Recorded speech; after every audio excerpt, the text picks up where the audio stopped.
I want you and that young man to tie that knot. I'm gonna pray for you.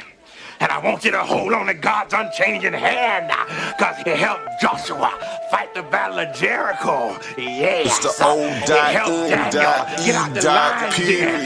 He helped Gilligan get off the island. Let me get straight to the business. Got them lions in the building. Why you lying to the children? Why you lying to the children? RIGHTEOUS. Man, you know I've been to bed. Man, they know they no contest. Jehovah, he do the best. We will not see you tomorrow. Cause you cannot go to thought. All the sons and all the daughters. Standing hard with big manodas. By my son, he made me Taurus. On that line, I'm still a Taurus. Karate kicking Chuck Norris, 4-5 on my waist. If he started, will not hesitate to get retarded. Oh Lord, he ain't got a PowerPoint, he farted. He threw into the hills like a Philistine. Jihad hitting Hamites with the guillotine. Situation turned up with the Ratchet team. JJ 7000 to the debate league. I know them haters gon' hate me, but he won't debate me. Pistol off safety. He respond, come wake me. If I don't get up, nigga shake me. If he don't show up, then he fake G. I touch down and make these nigga nuts hate me. Dear brother.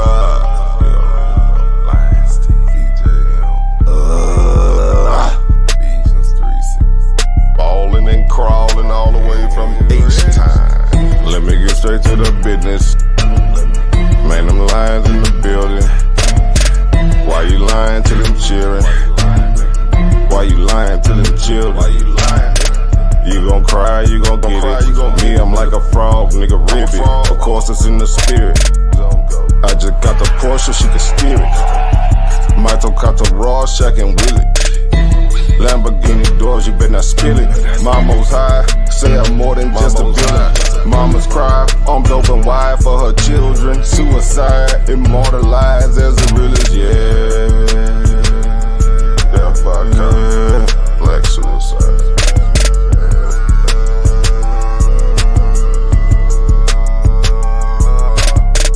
Let me get straight to the business. Got them lions in the building. Why you lying to them children? Why you lying to them children? RIGHTEOUS. Man, you know I've been there. Man, they know they no contest. Jehovah, he do the best. Wow, what's that? Why didn't take it over? Number one debate league, you heard me? When it's up, it's stuck. I'm stepping on everything, nigga. Metaphorically, of course.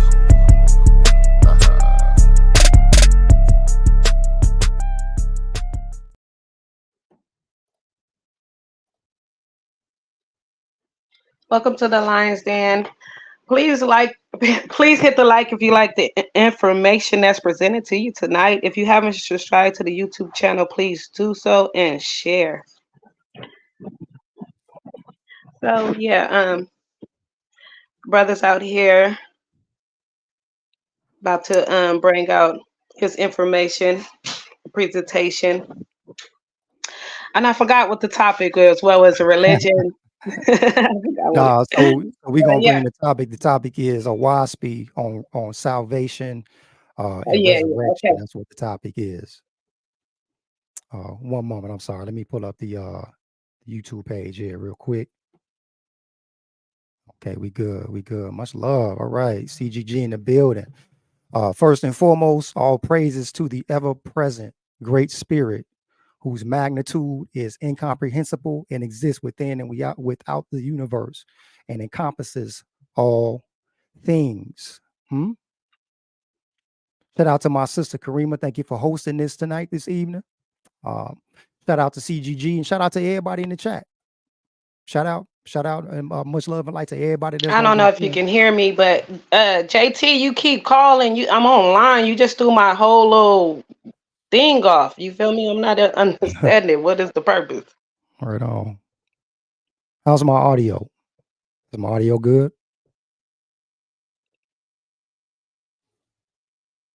Oh, what happened? Kareem, how's my audio?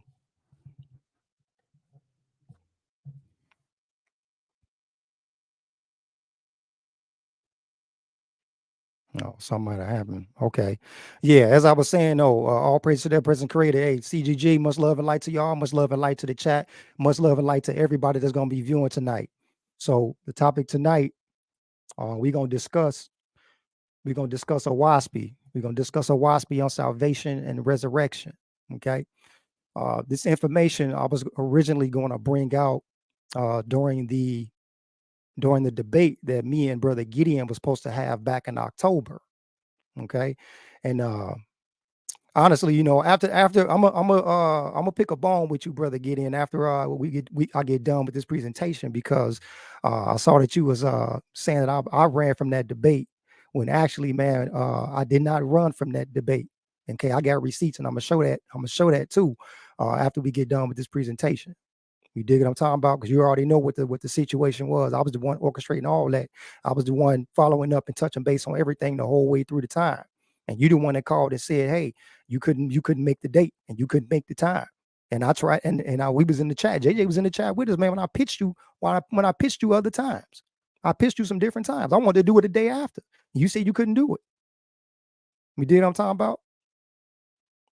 So don't do that, man. That's how these brothers and sisters is out here losing integrity over trying to be right, especially when it comes to these debates over Oahspe. A lot of these brothers, between the debates with Malachi Maccabee and Selah Shalom and Calvin and Kosmon Cal, brothers been getting on there and lying on their sources just to be right. Don't do that, y'all. Don't lose integrity over it, man. When it come to comparison of information, during the debate, come out your Bible, will come out on Oahspe, and let the people decide. Ain't no need for that. But I ain't gonna get this too much more energy than I done already gave it. But we gonna talk about that, Gideon. We gonna talk about that, bro.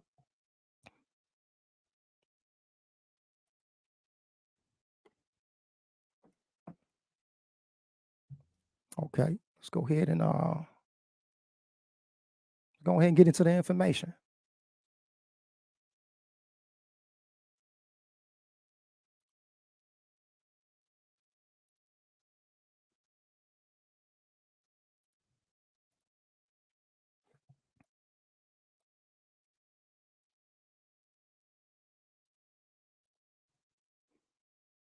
Hey, we going to church tonight, baby. We going to church tonight. We about to raise the spirit tonight. That's what we about to do.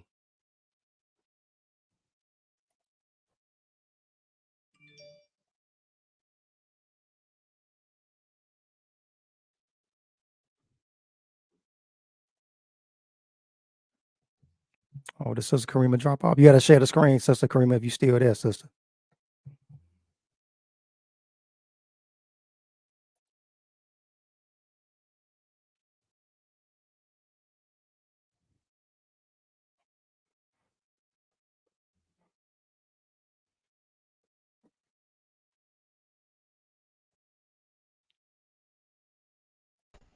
Oh, okay, there we go. Your My bad. screen up there. Thank you, sister. I was looking at, I was going shifting between my tabs. What's up? All right. What's up? All right, let's go ahead and go and get into it. All right. If the text is too small on the screen for y'all, I apologize. This is as big as I can get it. Because right now it's like big Sesame Street letters in my face. So I can only get it so big until I can't even read it no more. We're gonna go ahead and get into this. Let me go ahead and get like 30 seconds of silence before we get up in it, because we about to go ahead and vibrate higher. And also, by the way, if anybody watching, and y'all decide y'all want to hop on after the presentation to ask questions, please hold your questions to the end. Hold your questions to the end. Just take notes. And if it's something that you don't understand, hop on and let's talk about it. All right. Give me 30 seconds.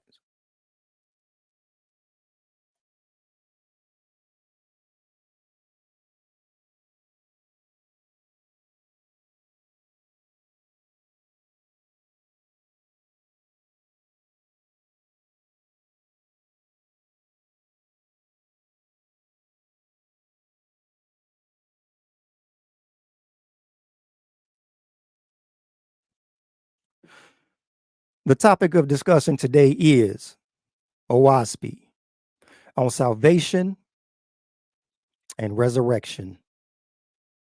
Oahspe on salvation and resurrection. Hmm?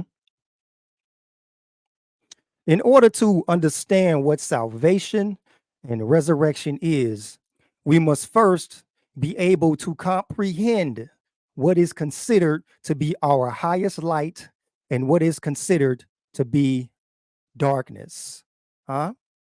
Our highest light and darkness. So, what is the highest light and what is darkness? We're going to read from Oahspe, Book of Discipline, chapter 8, verse 3 through 7, 11 and 13. It states, many are also under the prejudice of what? Old, old things.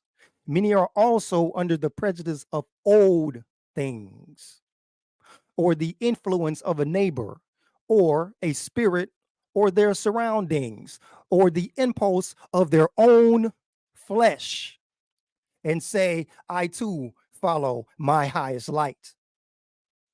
But check this, whereas they are in darkness altogether, nor do they know what is meant by the term highest light. Huh?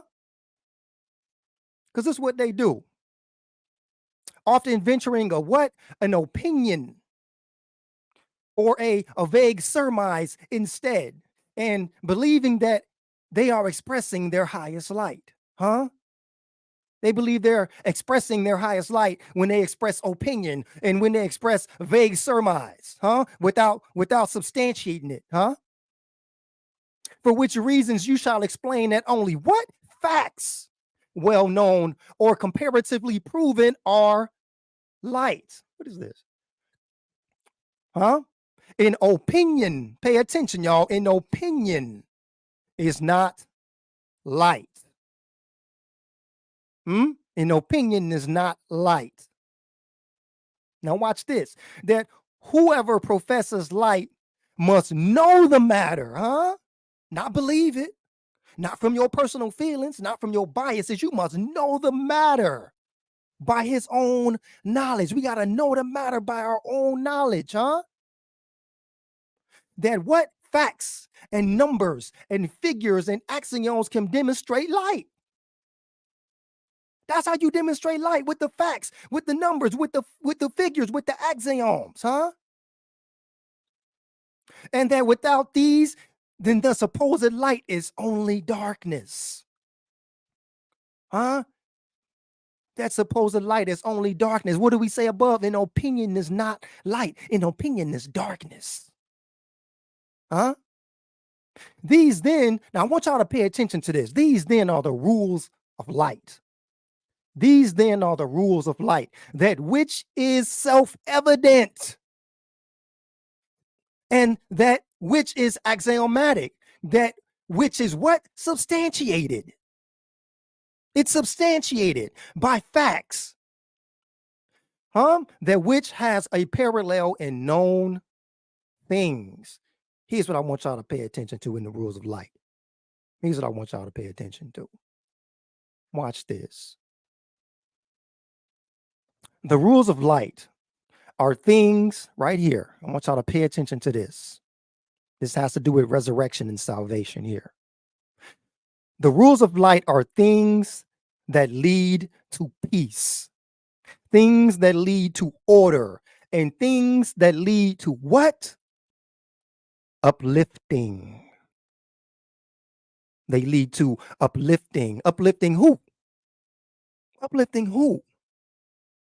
Uplifting your neighbor, but not only uplifting your neighbor, uplifting yourself.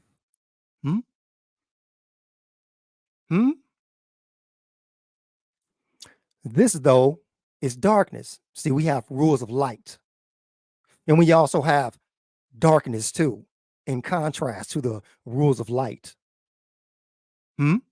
Watch this. To express fault finding. This, though, is darkness. To express fault finding.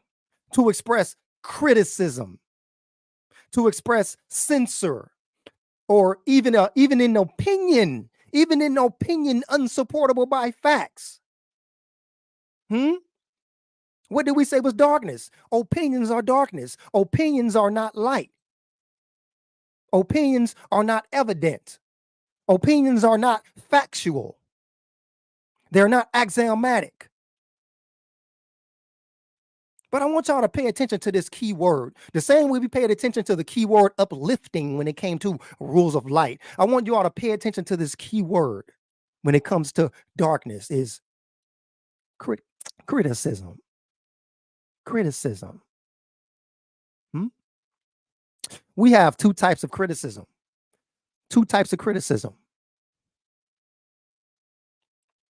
This is from my source, Thrive Works. Here's what they had to say about the two types of criticism. Criticism comes in two forms: destructive and constructive. So we have destructive criticism and we have constructive criticism. Both types of feedback point out our mistakes, our flaws, or potential improvements. However, while constructive criticism, pay attention, constructive criticism does what? Uplifts. We got that in Oahspe too, under the rules of light. Uplifting. And it just so happens to be in my source, in the definition and explanation of constructive criticism. Wow. Constructive criticism uplifts. It offers suggestions and even provides possible solutions.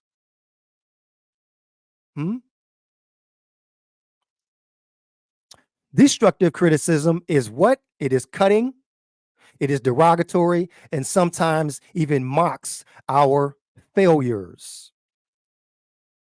And as I pointed out before, notice here what the explanation of constructive criticism from this source has in common with the rules of light in Oahspe. It says constructive criticism does what? It uplifts. It uplifts. And Oahspe says in the rules of light are things that lead to peace, order, and uplifting. That's going to be our theme tonight, is uplifting, rising, elevating, resurrecting, salvation. So what does it mean to uplift? What does it mean to uplift? It means to lift up. It means to elevate. It means to rise above. But I want y'all to pay special attention to definition number 2 of uplift in Merriam-Webster Dictionary. Pay close attention to this. Uplifting means to improve the spiritual, social, or intellectual condition of.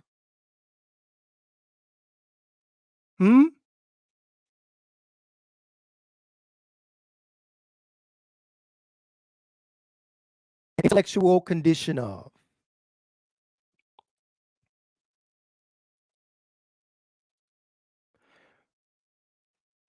Check out what it says for Oahspe. In Oahspe on the cover, it says it is a primary. It is for the spiritual and practical enlightenment and development of individuals, groups, and humanity, for their glory and their happiness, and for the glory of the whole. Oahspe is here for the spiritual uplifting of individuals, the spiritual uplifting of groups, the spiritual uplifting of the whole.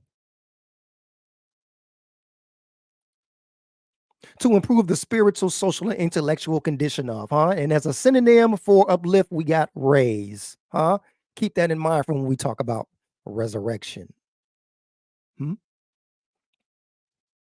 Now, let's substitute the meaning of uplift with the word uplift in our passage on the rules of light.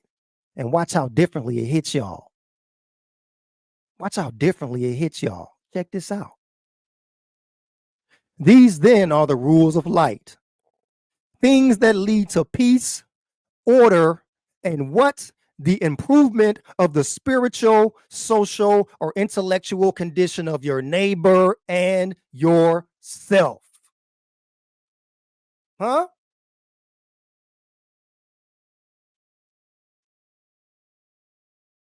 How differently does that hit when it's spelled out? Huh? Things that lead to peace, order, and the improvement of the spiritual, social, and intellectual condition of your neighbor and yourself. Huh? This is about the progression of you. This is about the progression of the individual. This is about the progression of us. It's about the progression of groups. It's about the progressions of the individual. It's about the progressions of the whole. Huh? Spiritually, socially, and intellectually. That's light. That's light. Huh? So when it comes to criticism in regards to darkness, Oahspe is referring to destructive criticism. And if light leads to the improvement of the spiritual, social, or intellectual condition of one's neighbor and oneself, then darkness must lead to what? The destruction of the spiritual, social, or intellectual conditions of your neighbor and you.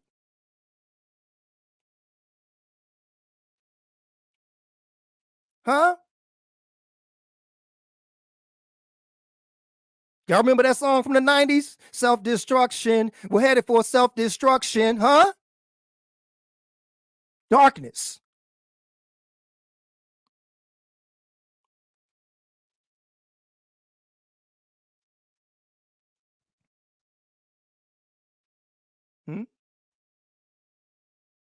To which in darkness there is no salvation. I'm going to say that one more time. To which in darkness there is no salvation. In opinion, there is no salvation.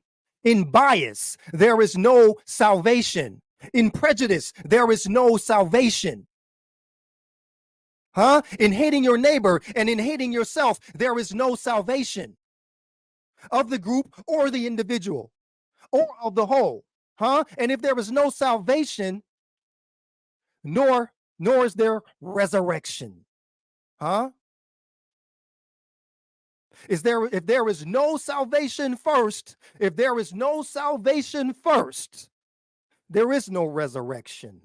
There is no uplifting, there is no raising, there is no elevating, huh? There is no perpetual progression.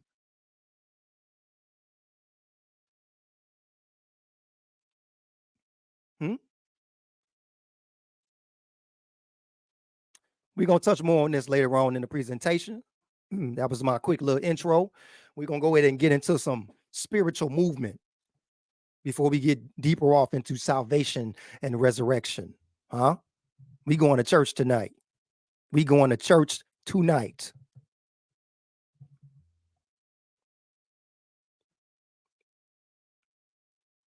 Before we begin to understand salvation and resurrection, we must first know the difference between God and Jehovah.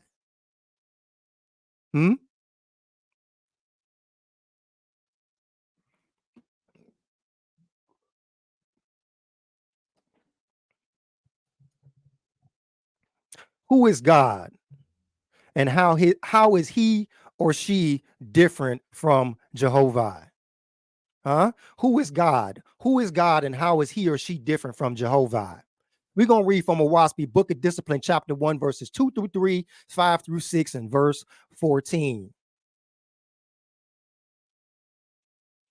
Hear the words of your God, O man.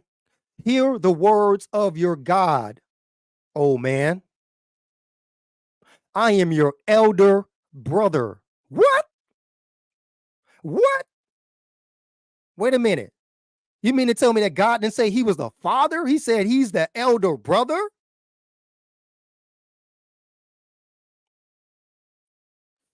I am your elder brother, risen from what? Mortality to a holy place in heaven. I have risen from mortality. Here we go with risen. Risen, resurrected from mortality to a holy place in heaven. God said to us, profit in my wisdom and be admonished by my love. be admonished by my love. For, and he says it again. Here he goes. He reinforces it. God reinforces this in verse 3. God says, for as I am your elder brother, for as I am your elder brother, so shall it be with who? With you. With me. To do what? To do what? So shall it be with you. To do what? To rise.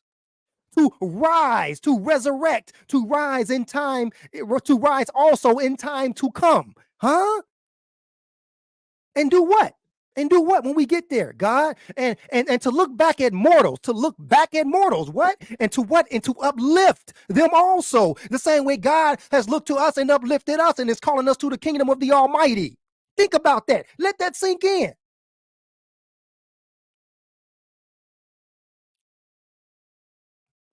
For as I am your elder brother, so shall it be with you to rise in time to come and to look back to mortals and do what? Call them to the exalted heavens of the Almighty. That's God. That's what God's supposed to do. Huh? All life, motion, power, and things seen and unseen are by him and through him. Through who? The Creator, the Great Spirit. Neither is there an angel in heaven so high nor sufficiently wise to comprehend Jehovah. Huh? Nor sufficiently wise to comprehend the Great Spirit in its entirety. Nor to see him as you see how, who, what, your fellow man. There is no seeing the Creator, the Great Spirit, face to face. There is no seeing him physically sitting on a throne wearing a cape. There is none of that when it comes to the ever-present Great Spirit, huh? Because its magnitude is what? Incomprehensible. Book of Af 1 and 8, huh? Let's do some precepts on that. Book of Af 1 and 8. The Creator says they look for me like they look for things. Things like what? Things that are tangible to the corporeal senses. They listen for my voice like they listen for a man's voice, huh? What is a man's voice? A man's voice is audible.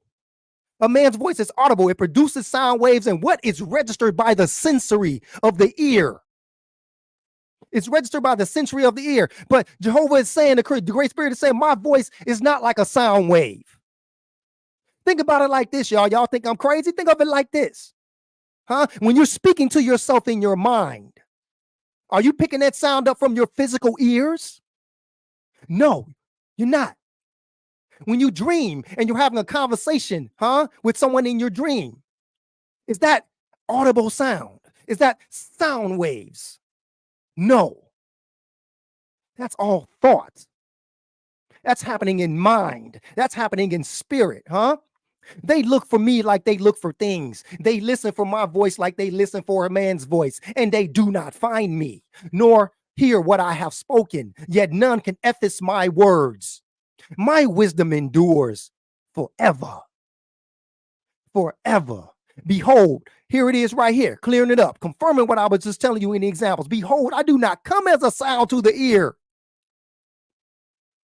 Where does the voice go? The voice goes quickly into the soul from all sides. Let that sink in for a minute, y'all. Let that sink in for a minute, y'all. Let's get back to Book of Discipline. Here's what God gonna say. God says, look, he says, hear your God, oh man. Hear your God, oh man, and distinguish between the two. What distinction?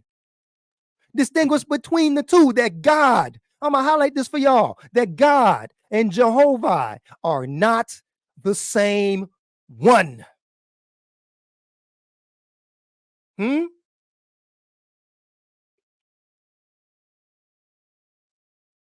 Nor is your God. Listen up, y'all. This is about resurrection. Nor is your God, huh, more than what we shall be in time to come. Huh? Nor is our God more than anything, more than what we shall be in time to come. That's the destination. That's the destination, huh? That's the purpose of resurrecting. To be God. Huh? To be God, to be a God. Book of Discipline, chapter 1, verse 17, it states, as a kingdom on earth has a king, and the king is nevertheless a mortal. So in like manner is the heavenly place of your God a kingdom of angels, and the chief over them is God, an angel also. An angel also. Let that sink in for a minute. Let that sink in for a minute. Hey, shout out to the brother Jay Snake the Great. Shout out to you, brother. Listen, man, we met on the wrong foot, man. We got off on the wrong foot, man. But I want to apologize to you publicly, brother, man. You know, we shouldn't have got off like that, bro. So hopefully we can reset and move forward as brothers, man. Much love and light to you and yours. Huh?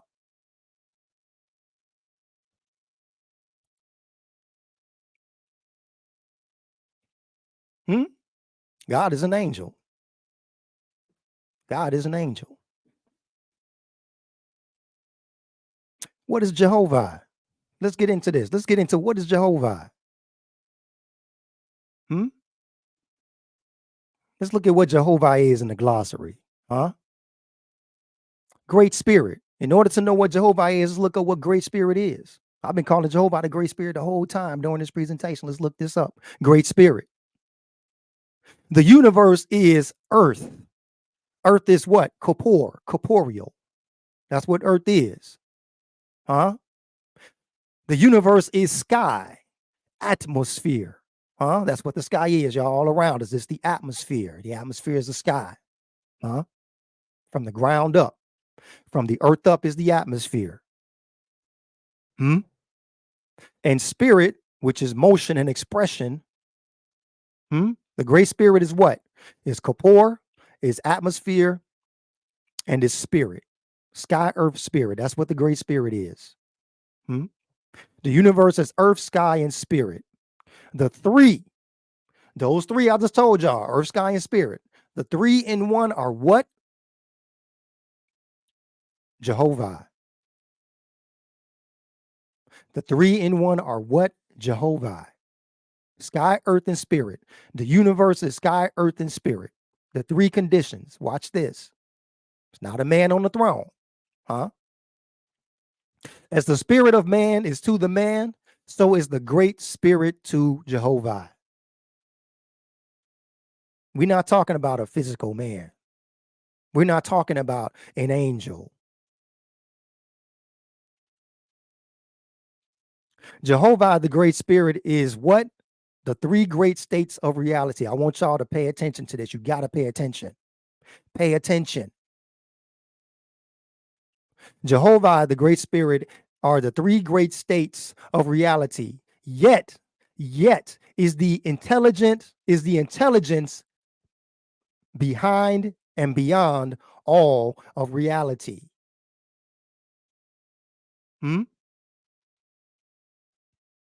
Oahspe, Book of Ben. This is what it states in Oahspe, Book of Ben, chapter 4, verses 3 and 5. I want y'all to pay attention to this. It has been said that the Great Spirit is a person. No, that's not the case. Because no one can know this, for his magnitude is what? Is incomprehensible. It's incomprehensible. Jehovah said, listen to what the Great Spirit said. My divisions are not like man's divisions. What are man's divisions, y'all? We got fingers, we got hands, we got arms, we got feet, we got legs and elbows and limbs and organs.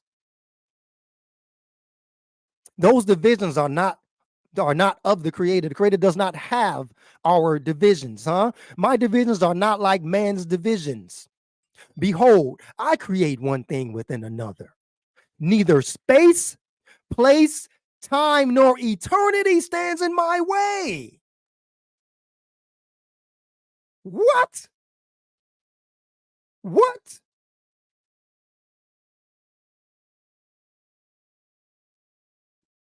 The soul is S, y'all. The soul is spirit. Pay attention, y'all. Pay attention. All this is going to come back around full circle when we're talking about resurrection and salvation.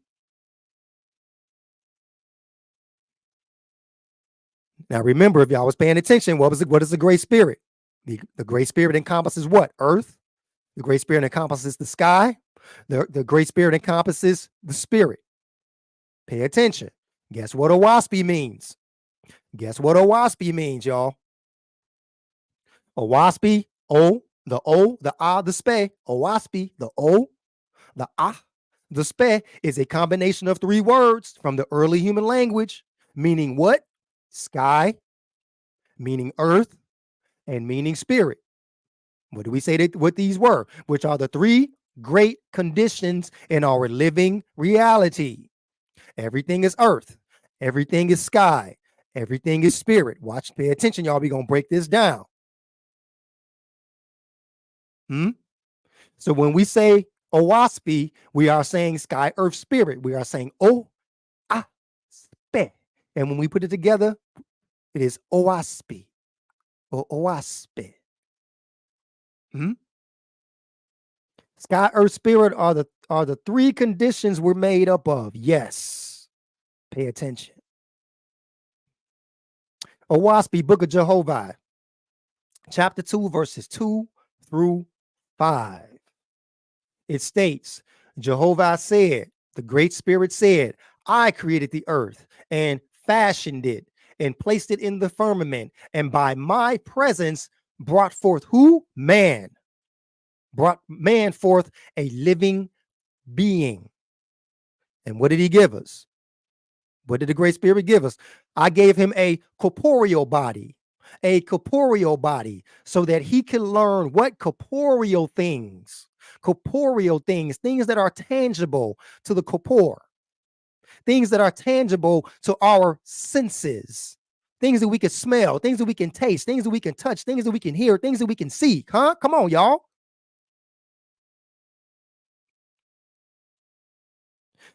But what about in spirit? It says, the great spirit says, and I made death so that man could do what? Here we go. Rise and rise in the firmament and inherit my Ethereal worlds. To rise, to elevate in the firmament, elevate in the heavens. That's what the firmament is, the heavens. Above and all around. Pay attention. I told y'all it's going to come back full circle. And if you're not paying attention, you're going to miss it. Our inheritance, y'all, as angels, as spiritual beings, is the Ethereal worlds.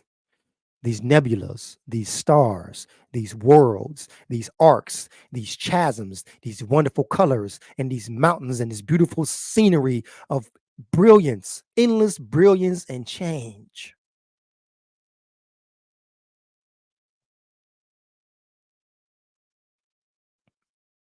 So what does it mean to be corporeal? Corporeal is what is having, consisting of, or relating to a physical, material body. Corporeal, physical, material body. Everybody look at your hand. Feel your face. That's corporeal. You consist of a physical, material body. Huh? We're right on track now. We knocking out corporeal. We just got to get to the spirit and to the atmosphere. Huh? Feel yourself. Look at your hand. Corporeal. The blood running through your veins. It's just as tangible. It's just as tangible as the condensed solid part of your body. It's just as tangible as your skin. It's just liquid. To S. What is S? S is spirit. To spirit, I gave dominion over corpore. To S, I gave dominion over corpore. Huh? What's the proof in that? Your thoughts are not corporeal. Our thoughts are not tangible. Our thoughts are in spirit. Huh? Before we can apply motion to our corporal bodies, it must be what? Thought of first. It has to become a thought. It's a thought. Think about that. It's the expression. We'll get to that. To S I gave dominion over corpore, and with spirit, with S I filled all places in the firmament. It's everywhere. Even within corpore, it penetrates all things. But corpore I made into earths. Now pay attention to this, y'all. Corpore I made into earths, moons, stars, and suns. And it says, beyond number I made them, and I caused them to float in the places I allotted to them.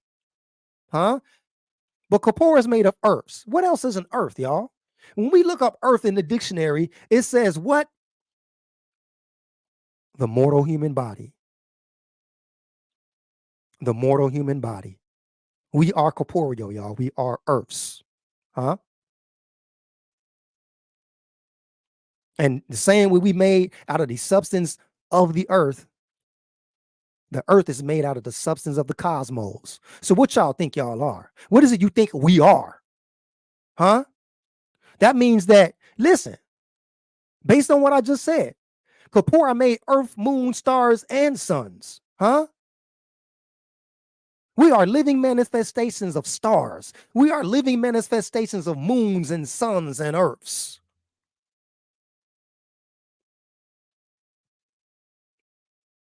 Book of Judgment, chapter 20, verse 8 states this: because of the ever presence of Jehovah, we were quickened into a conscious being.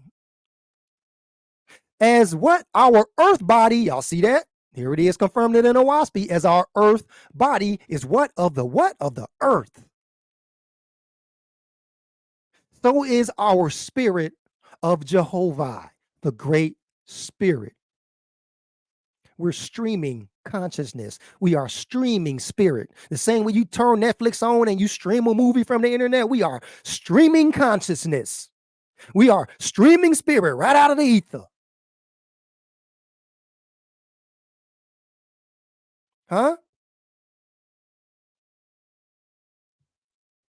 Proving that our bodies are an earth of the earth, and the earth is created from the substance of the cosmos. What is the universe, y'all? It's a systematic whole, held to arise by and persist through the direct intervention of divine power. Now we understand what corpore is. What is S? I jumped ahead and told y'all that S is the spirit, but let's break it down with Oahspe even further. So we have an earth body, right? Here we go. We got earth out the way. Let's talk about this spirit. Let's talk about the atmosphere and the spirit. Book of Jehovah, chapter 2, verse 2 through 5. Continue. Check it out. S are divided into two parts. S has been divided into two parts. We have a corporeal body, but S has been divided in two. And I commanded man to name them, and man called one what? Etheria, or ether. We'll say it that way. Man called one ether and the other what? Atmosphere. But atmospherian, sorry, wait, I lost myself.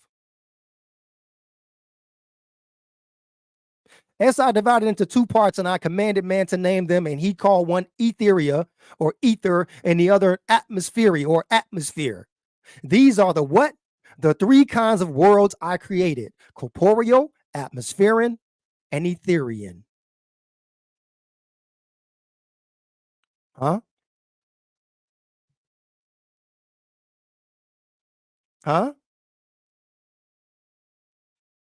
I also created atmospherian worlds in the firmament and gave them places, orbits, and courses for themselves. But atmospherian worlds I created shapeless and without fixed form. Think about that, y'all. I created shapeless and without fixed form. When we look at our atmosphere, it is shapeless and it is without fixed form. For they are in the process of what? Condensation and dissolution. Look at the atmosphere, y'all. Look at the sky. It's always in the process of condensing, and it's always in the process of what? Dissolving. When we look up at the clouds, What are the clouds doing? They come into view. They condense and come into view as this mass of moisture. And when we get a clear day, what does it do? It dissipates into the atmosphere, huh? So what takes place in the atmosphere? Condensation and dissolution. And you can look at a cloud as an example of condensation and dissolution taking place in our atmosphere. And the atmosphere is an intermediate condition between etherian and corporeal worlds. So we stand on the earth, which is corporeal and solid, and the atmosphere is all around us. And just beyond the atmosphere is what? The ether. So the atmosphere, it stands between earth and it stands between the ether, space.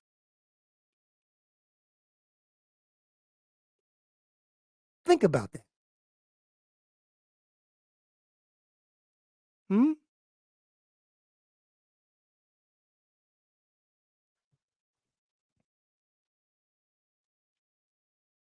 Our creator is not just referring to celestial bodies being created out of the 3 degrees of density. We have a corporeal body, which is earth. So does that mean we also have an atmosphere? Huh? Do we have an atmosphere too? If we are sky, earth, spirit, do we have an atmosphere too? Huh? What is atmosphere defined? Atmosphere is the air of a locality. And so if atmosphere is the air of a locality, are we localities too that have an atmosphere?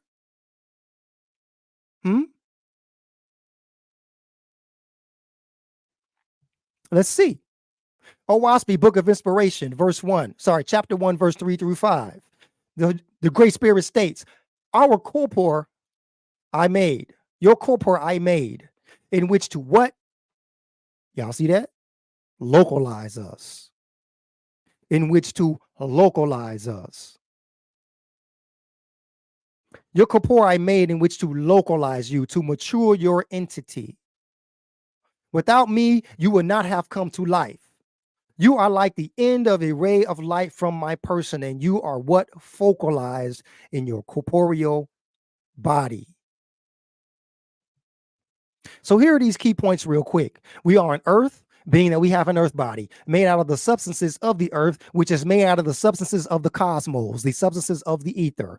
We are localized beings whose spirits have been focalized in our earth bodies. We have an atmosphere, which is the air of the locality. Pay attention. It's going to come full circle in just a moment. What does it mean to localize? It means to assign to or keep within a definite locality. Locality means the fact or condition of having a location in space and time. We all have locations in space and time. The space that we are occupying right now, that's our locality. And we have been focalized, brought to a focus. We've been brought to a focus by being impregnated with the spirit and consciousness.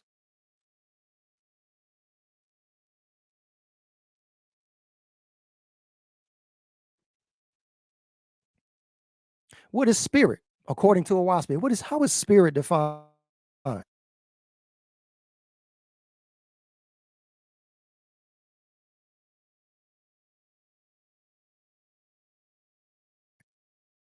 Held to give life to physical organisms. I'm going to say that one more time. What is spirit in Merriam Dictionary?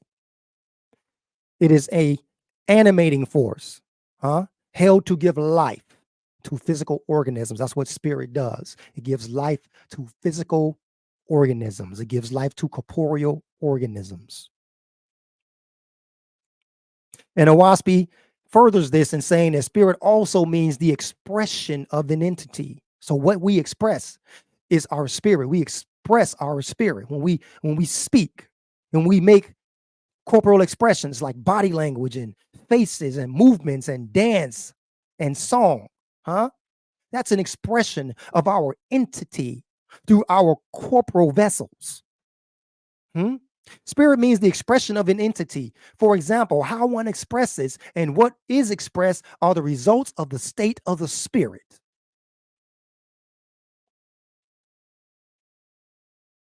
Let that sink in for a second.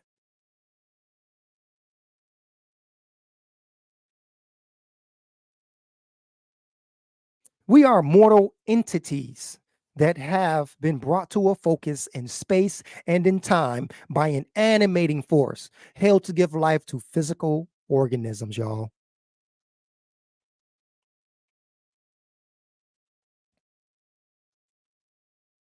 Just like the water, pay attention to these photos.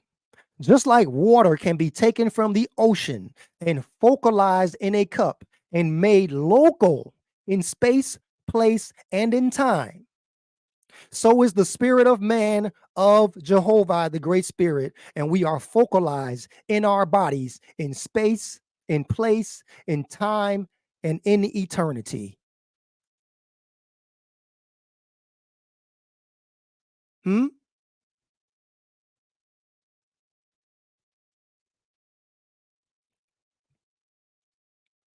Book of Jehovah, chapter 2, verse 2 through 5, continue. For the substance of my Ethereal worlds, I created ETH, the most rarefied. And out of ETH, I made them. And I made ETH the subtlest of all created things. So subtle that it can't even be detectable by scientists. But if it's spirit, then it makes sense that ETH cannot be detected by any technology we can create, because it's not tangible to the corporeal man. We talked about this earlier. That's why it's important that we pay attention, because there's a lot of things that's going to come back around full circle in this presentation. And to ETH, I gave dominion. Let me go back.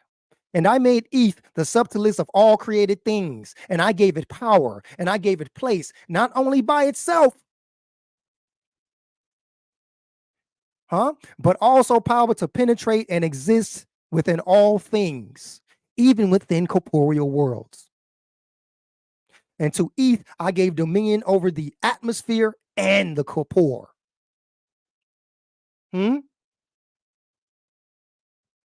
Is space not carrying us?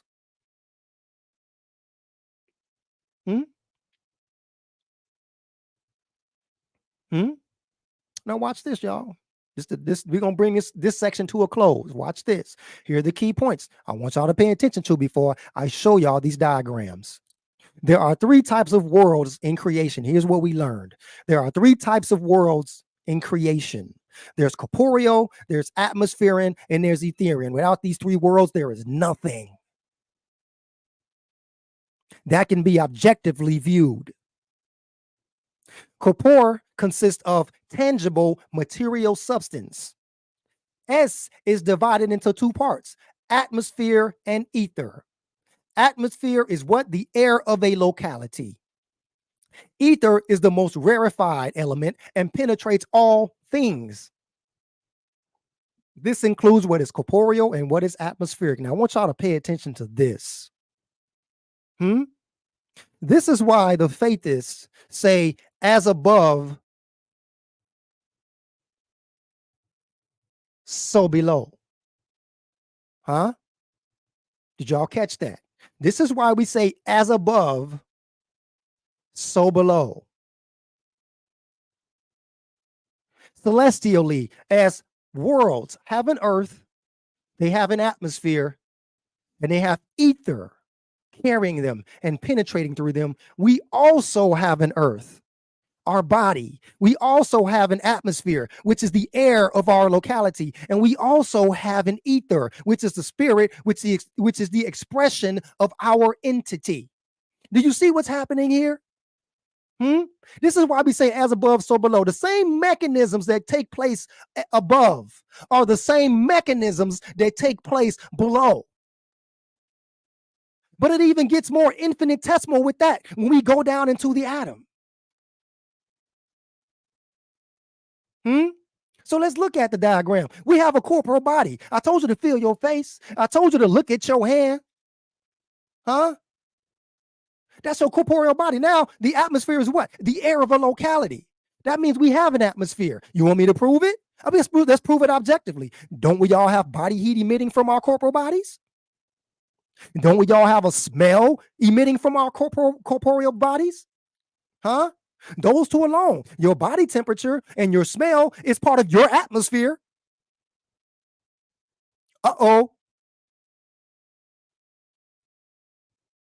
But wait a minute. Doesn't the ether penetrate both the atmosphere and the corporal body? What is the ether? The spirit. What is spirit? That's personal expression. When your voice emits from your vocal box, that goes out into the ether. That goes out beyond your atmosphere. That goes out beyond your smell and your body temperature, huh? And it transmits and it reaches somebody else. And it inspires. Meaning that what we say, what we express, it affects the world around us. Huh? That's why we have a responsibility to the whole world around us, because how we express ourselves, it transmits and it is received from the next person. And then within them, that turns into an inspiration. So what is it that we're inspiring? So what do you inspire? What do you inspire? Do you inspire darkness? Do we inspire our highest light, or do we inspire darkness? Huh? Do we inspire destructive criticism, or do we inspire constructive criticism? Uh-oh. Huh? You see how now it's coming around full circle? When we're being selfish, we express selfishness. We express the spirit of selfishness. When we're being hatred, we express the spirit of hatred. When we're being angry, when we're being jealous, those are the spirits that we express. And that goes out into the ether. And that has an effect on somebody else. But when we're loving, when we're comforting, when we're caring for someone, that goes out into the ether as well. And that has an effect on our neighbor. Huh? So you have to ask yourself, what is it that you transmit? Huh? How do you want to be received? However you want to be received, it's all based on what we transmit. I'm going to say that one more time. However we want to be received. However we want to be received is based on what we transmit.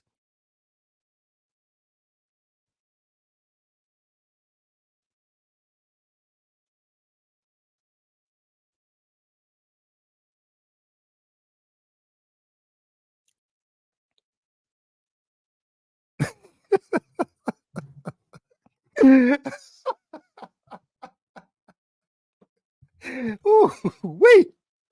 Oh, wait. Oh, wait. Oh, wait. Because we are created from the substances of the cosmos, this means that we are also created in its likeness. Here we go.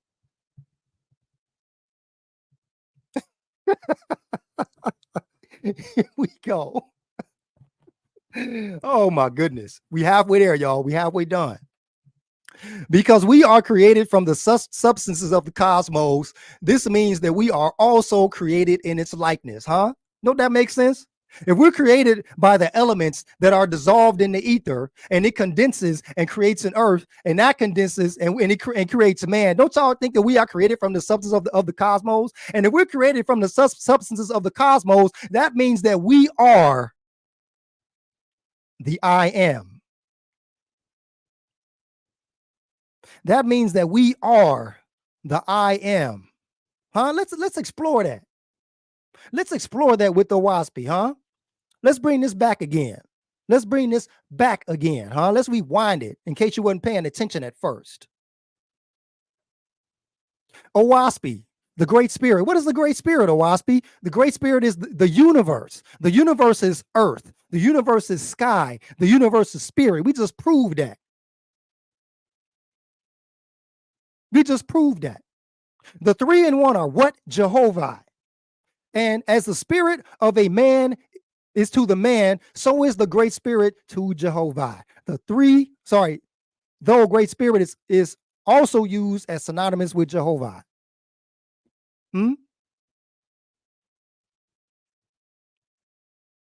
Huh? Let's go deeper. We're going to dig. We digging tonight, baby. We moving the spirit. Book of Ben 4, 3 and 5. Let's bring this back again. If you wasn't paying attention, it has been said that the Great Spirit is a person.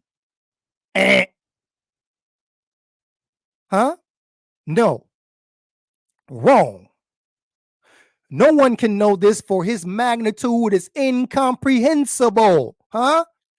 The magnitude of the Great Spirit is incomprehensible. Huh? When I'm looking at the night sky, or when you're looking at the night sky at the stars, that same view is not the same view that somebody else on the other side of the world, on the North Pole, on the South Pole, is looking at. Huh?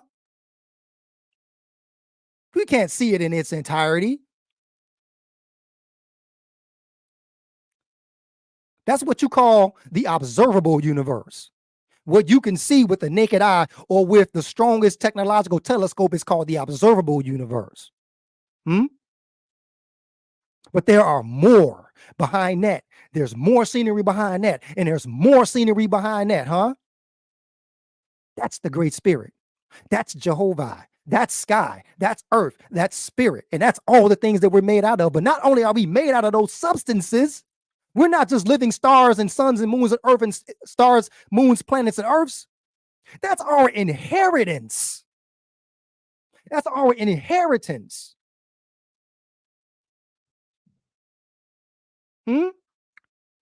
This is what we're working for.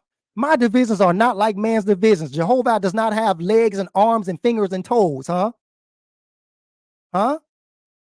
My divisions are not like man's divisions. Behold, I create one thing within another. Neither space, place, time, nor eternity stands in my way. Know the difference between God and Jehovah. Know the difference.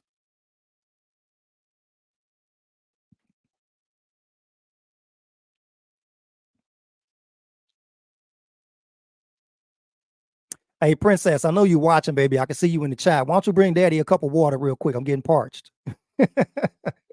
I'm talking a lot. Bring Daddy a cup of ice water real quick.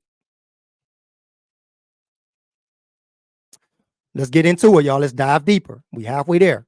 Book of Jehovah, chapter 1, verse 1 through 6. We're going to explore this. We're going to explore Book of Jehovah, chapter 1, verses 1 through 6.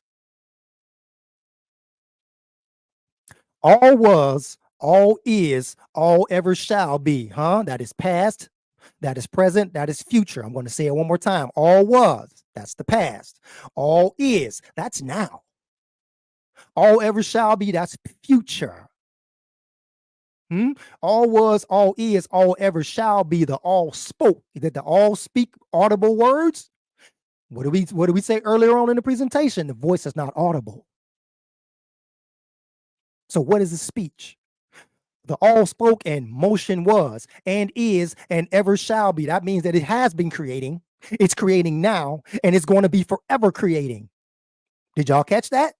All was, all is, all ever shall be. The all spoke and motion was and is and ever shall be. And being positive was called he and him. And guess what? The all motion was his speech. What is his motion? It's speech. What is his speech? It's motion. It's expression. It's an animating force. Huh? Are y'all getting it now? Y'all picking up what I'm throwing down or what? Pay attention. Pay attention. The all is a dual being. The Great Spirit is a dual being. Consciousness, conscious existence that is of and is beyond the totality of all existing things, huh? The all is a dual being as one body, not separate bodies, one body. The positive aspect of the Great Spirit represents the he, or the bringing forth, which is the projection, the inspiration, and also the transmission of energy. Remember that. The he is the transmission of energy. To transmit means to do what? It means to convey energy or force through a mechanism.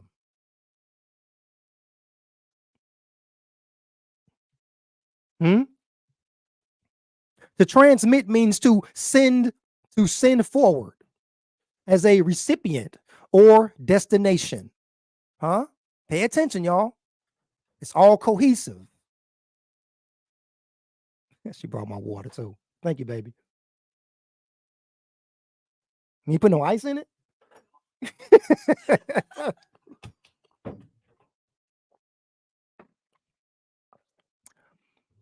What is projection? Projection is the act of throwing or thrusting forward. See, the he aspect is about the bringing forth, the transmission. Pay attention, y'all. Oahspe Book of Safar, E11, it states Om is what? The negative of Jehovah. That's the Om. That is the negative of the Great Spirit. The Om is the female. Now, we're not talking about negative as in evil. So relax, sisters. We're just talking about as in energy. It doesn't mean evil. Shout out to the divine feminine, by the way. Shout out to the sisters, man. Shout out to the divine feminine. Om, the negative of Jehovah, the female. That which projects is positive. But guess what, ladies? That which receives is negative. That's why that's what I meant, ladies, when I said, no, it's not evil. Y'all just represent the feminine. The female just represents what is received. What is received. That's the circuit.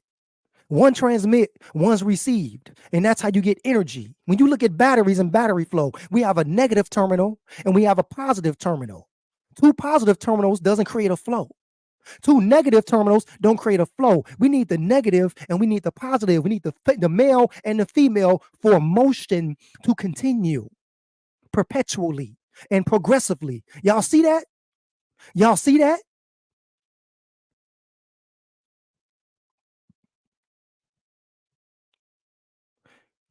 Book of Jehovah 5:5-6. Jehovah said, because of my presence, I quicken into life all that live or ever have lived. Verse 6 says this, y'all, pay attention. Because I am male and female. Look at that. Look at that. Because I am male and female, and even in my likeness, pay attention, even in my likeness, I made them thus. Because I am the power to quicken into life. So, in likeness of me, I made them with power to bring forth. Pay attention. Precept number 2.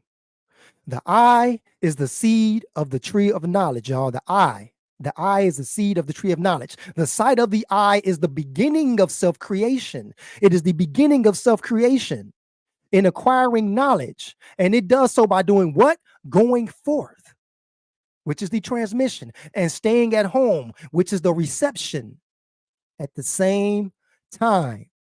The sight of the eye is a miniature sun, sending forth and receiving vortexian power at the same time. Come on, y'all.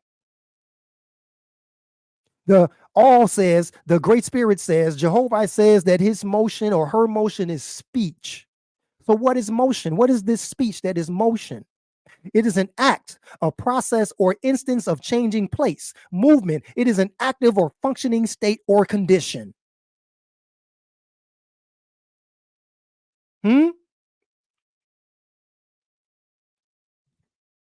That's the speech of the ever-present Great Spirit.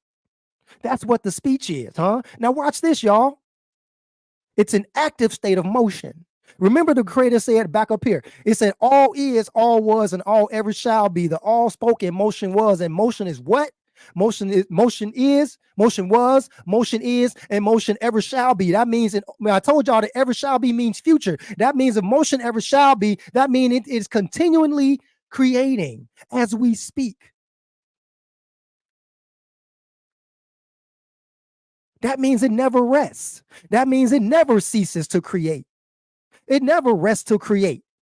Because if it did, then everything will go into dissolution because we are dependent on its constant state of motion to be what we are. If the all didn't move, nothing would manifest. It speaks with action, Action speaks louder than words. That's why its voice isn't audible. It don't say, it do. It speaks with action and says the all motion ever shall be, meaning motion continues and never rests or ceases, Watch this, y'all. The Great Spirit never rests because we're dependent on its constant state of motion to keep us sustained. Book of Aranathan, chapter 1, verse 19-23. Watch this, y'all. It says the Great Spirit has not finished his creations and has not retired from his works. that where you have said he tired or he rested, pay attention, y'all, to wherever y'all say the Great Spirit has tired or rested from his works, you have let yourselves fall through errors of language and profanation of the Almighty. Huh? To say that the all motion has rested is blasphemous. To say that the all motion has ceased from his works is blasphemous. Because we depend on this constant state of motion to keep us all sustained. For he is also master over all weariness. That's what it means to be the Most High. The Great Spirit is so high that it's higher than its own weariness, that it does not need to rest. Is it making sense? For he is also master over all weariness and is his own everlasting rest and unrest. Bag drop. Bag drop. Beyond the comprehension of mortals and angels, beyond the comprehension. I keep saying the same thing over and over again about the Great Spirit. Its magnitude is incomprehensible, y'all. There is no seeing it face to face. There is no seeing it on the throne wearing a cape or a train. There is no wrestling it. Huh? He is forever bringing together. What is bringing together, y'all? Creating. And forever dissolving and dissipating worlds without number. Huh? Don't we have suns that supernova? When a sun supernova, what is it doing? It's dissipating back into the ether. You know, the same way a cloud dissolves into the sky and we no longer see the cloud. All the cloud did was change forms. It went from condensation to dissolution. Now we got ourselves a clear blue sky. That's what a supernova is to a sun. It just dissolves right back into the ether the same way a cloud dissolves right back into the sky. See? And everything that I'm speaking, I'm telling y'all is objective. It can be observed. The source does not get any better than the object itself. Huh? Huh? It's illimitable in soul and spirit. It is forever quickening into life from his own parts. What are his parts? What are his parts? The elements, the atoms, the hydrogen molecules, the nitrogen molecules, the lead, the gold, the carbon. Those are its parts. The things that we're made up of. Without loss or waste or lack of space and without hindrance. So you can't even hinder it. You can't even get in the way of it. Fourth, that Jehovah is the soul of all and that you are like independent atoms of his person. See that? Bag drop. The Great Spirit said we are like independent atoms of its person.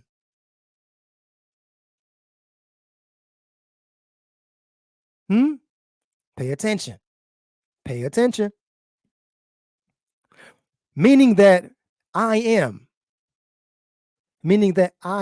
or we are members of the body of the I am. We are members of the body of the cosmos. We are members of the body of this reality, this universe, This consciousness, this supreme consciousness, this great spirit.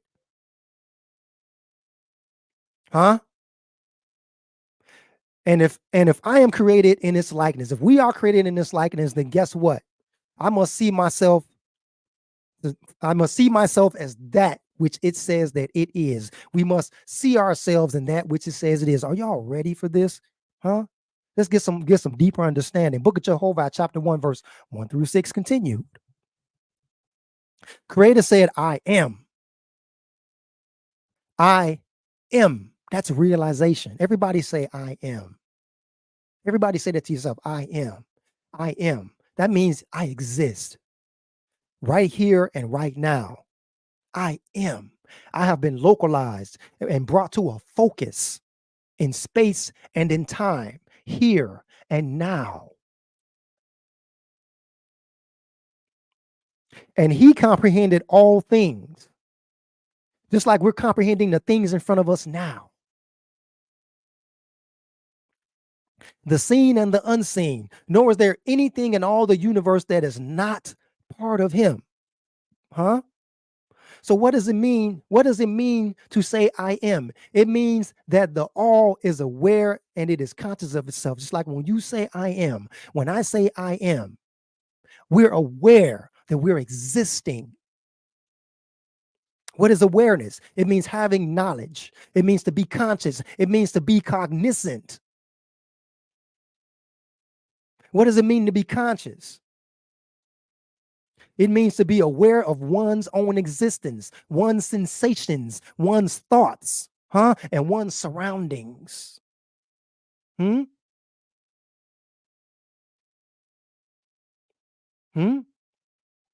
Everything seen is visible and tangible. To our corporal doorways, to our corporal senses. And everything unseen is invisible to the human senses, but expresses itself through the seen. I'm going to say that one more time, because what did we say spirit was? Spirit is the expression of an entity.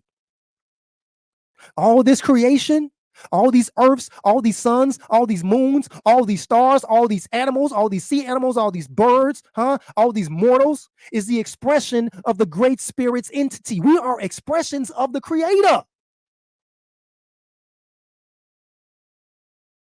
I am an expression of the creator. Say that to yourself.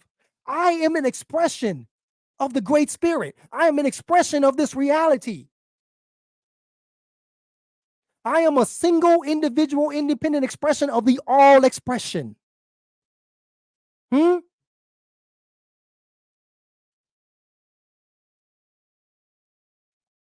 He said, I am the soul of all, and all that is seen is part of my person, my body.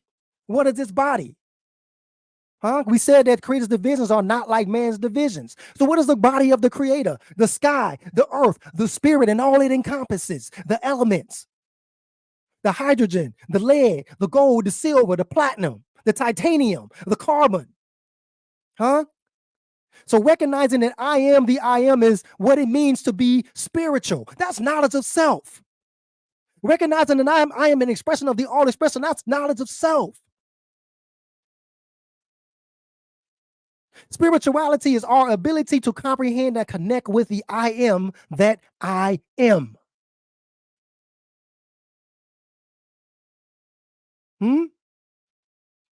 I am the I am. Let's hear it from Jehovah, the great spirit, y'all. We more than halfway done now.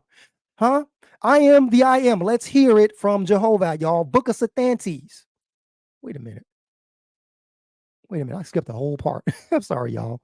He said, I am the soul of all, and all that is seen is part of my person and my body. Aren't we seen and unseen? Don't we have a spirit that is unseen? Don't we have a body that is seen? So guess what? As one body, we are seen and unseen. And guess what? By virtue of my presence, all things are. Now get this, y'all. We are the I am. By virtue of my presence is life. By virtue of my presence, the living are brought forth into life. The great spirit says that I am the quickener. I am the mover. I am the creator. I am also the destroyer. I am the first and I am also the last. But let's go back. Let's say that one more time. See, because we must see in ourselves that which it says it is. If I am the I am, if we are the I am.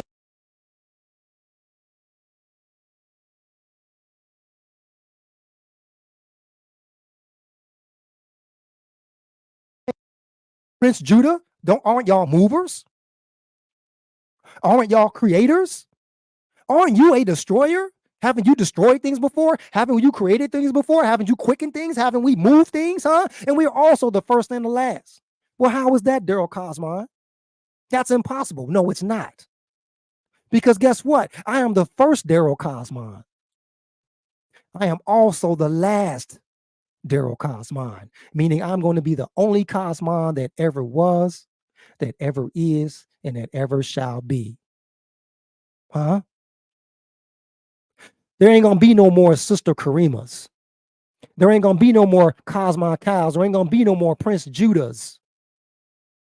Because they're the first and unique of their kind, and they're going to be the last. That means they're going to be the only. everlasting. Hmm?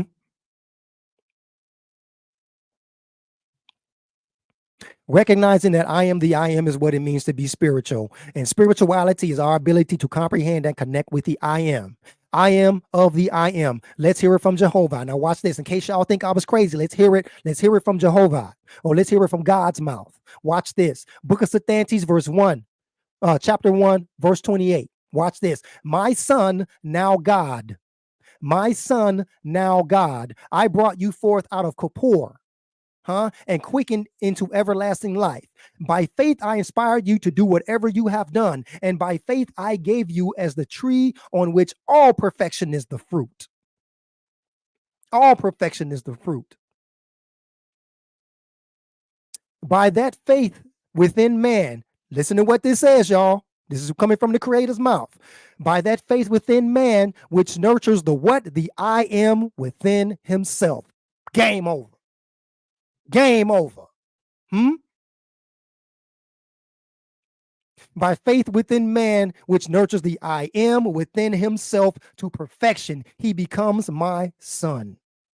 By doing by virtue of my presence, according to your wisdom and love, I have given you strength, and by your strength, what? Raised you up. Raised you up. Resurrected, Raise you up. Y'all see that? Raise you up.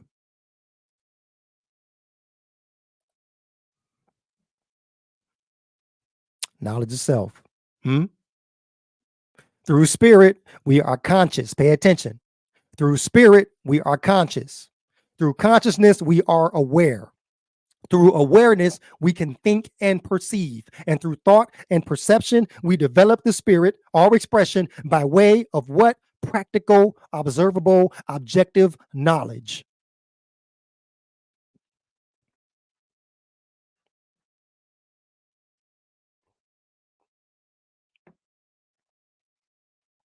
Creation and destruction are part of the same process. Did y'all know that? Creation and destruction are part of the same process, because what did the Creator say? We said it was that the Great Spirit is a dual being. We said that the Great Spirit is a dual being. So that means that it's both creator and destroyer. Not all destruction is evil. I know that's going to go over people's heads. Not all creation is good. That's going to go over people's heads too.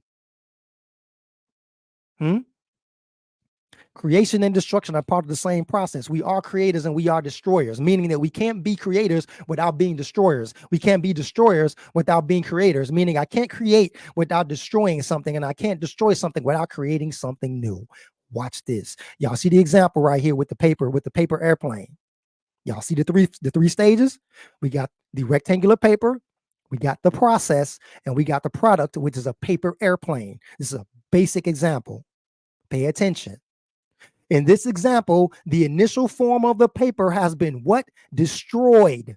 Why has it been destroyed? It was destroyed in order to create a new form.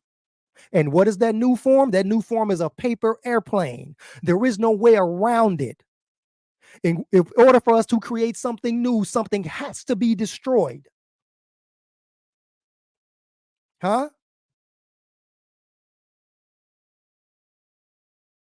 Try it yourself. Get yourself a piece of paper.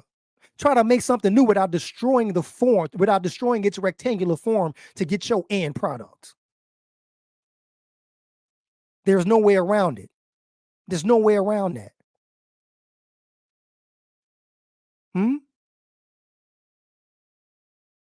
In order for us to resurrect, we have to destroy old ways. We have to destroy our old ways in order to create new ways of living. See that? Anybody in here that's a bodybuilder? How do you get stronger muscle? How do you create stronger muscle? You have to destroy the current muscle that's there.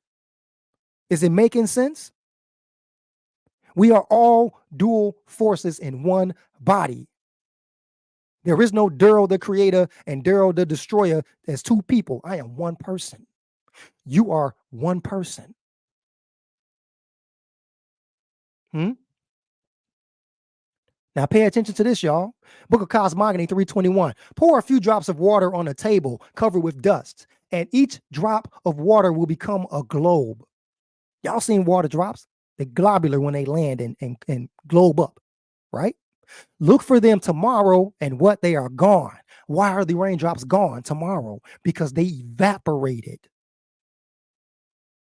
The form has been destroyed in a process, through a process called evaporation, back into the atmosphere. The globe is annihilated. What is the globe? The globe is the shape. The globe is not the water drop. The globe is the shape.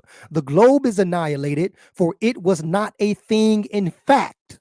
The globe is not the thing. The water is the thing. But the water, which is the thing, is not annihilated, but evaporated. It just changed forms, So the term annihilation applies to what are not things, in fact, but which are forms and figures. It's right. Boy, we getting education tonight. And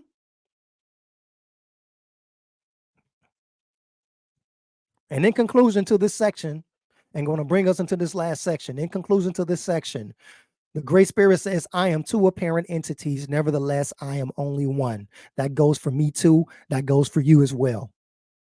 We are two entities. Nevertheless, we are only one.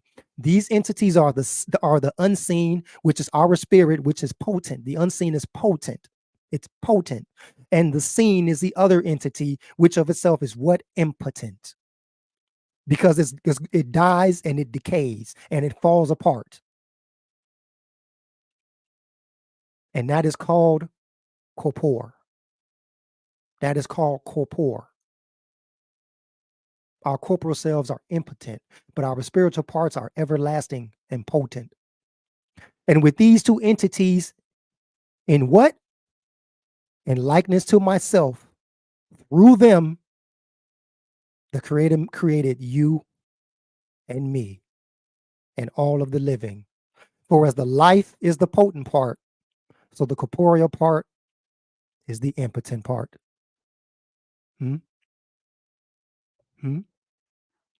All right, y'all, give me just a minute before we get to this last section, y'all. We're going to close out.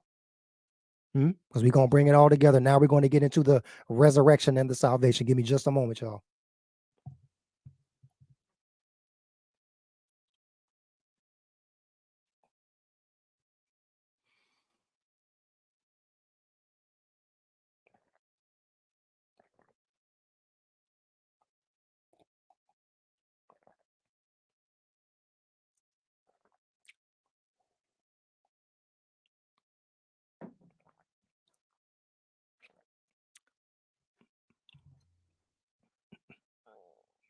All right, y'all, we're going to get up in the salvation and resurrection right now. All right, thank y'all for giving me that moment to give me a cup of water. Don't get a little dry talking my butt off here.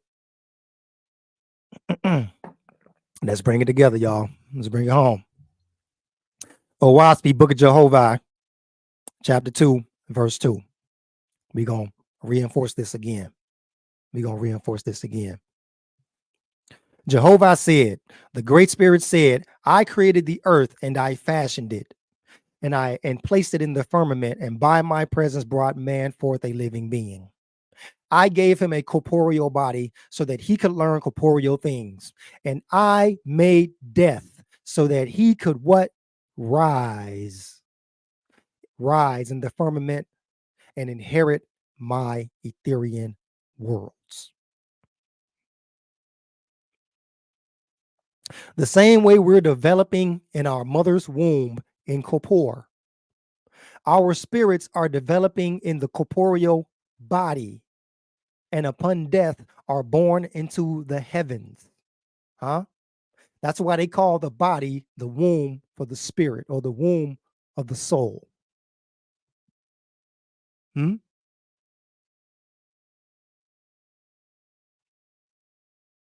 Key points here. Two things I need y'all to keep in mind is rise and Ethereal worlds. So our purpose is to inherit the Ethereal worlds. What are the Ethereal worlds? I told y'all in the beginning that we were going to revisit this. What are the Ethereal worlds? What are these places that we're going to be developing ourselves to eventually become a god and beyond? Oahspe, Book of Jehovah 2:6 says this. In the all highest places, I created the Ethereal world. Someone raises up so y'all can see the photos. In the all highest places, I created the Ethereal worlds, and I made them of all shapes and sizes, similar to my corporeal worlds. But I made the Ethereal worlds inhabitable both within and without. With what? With entrances and exits. Look at the photos. With entrances and exits and arches and curves, thousands of miles high and wide, in colors, movable chasms, in mountains, in endless change and brilliancy.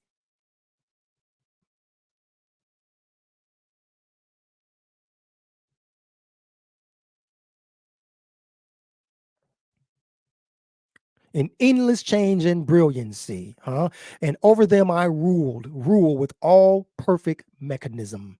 To them I gave motions, I gave orbits, and I gave courses of their own. That's objective. We can look out into space and see that, even our very own planet. And I made them independent and above all other worlds in potency and majesty. Nor did I create one Ethereal world like another in size, in density, or in component parts, but every one differing from another, and with a glory matchless, each in its own way, unique. That's what it means to be unique.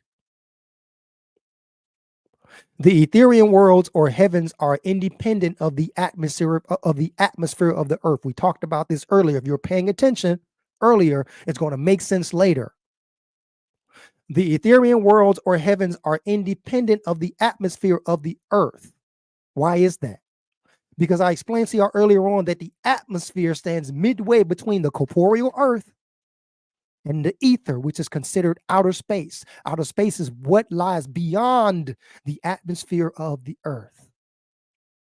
That's why they are called the emancipated heavens, because they are not bound to the atmosphere of the earth.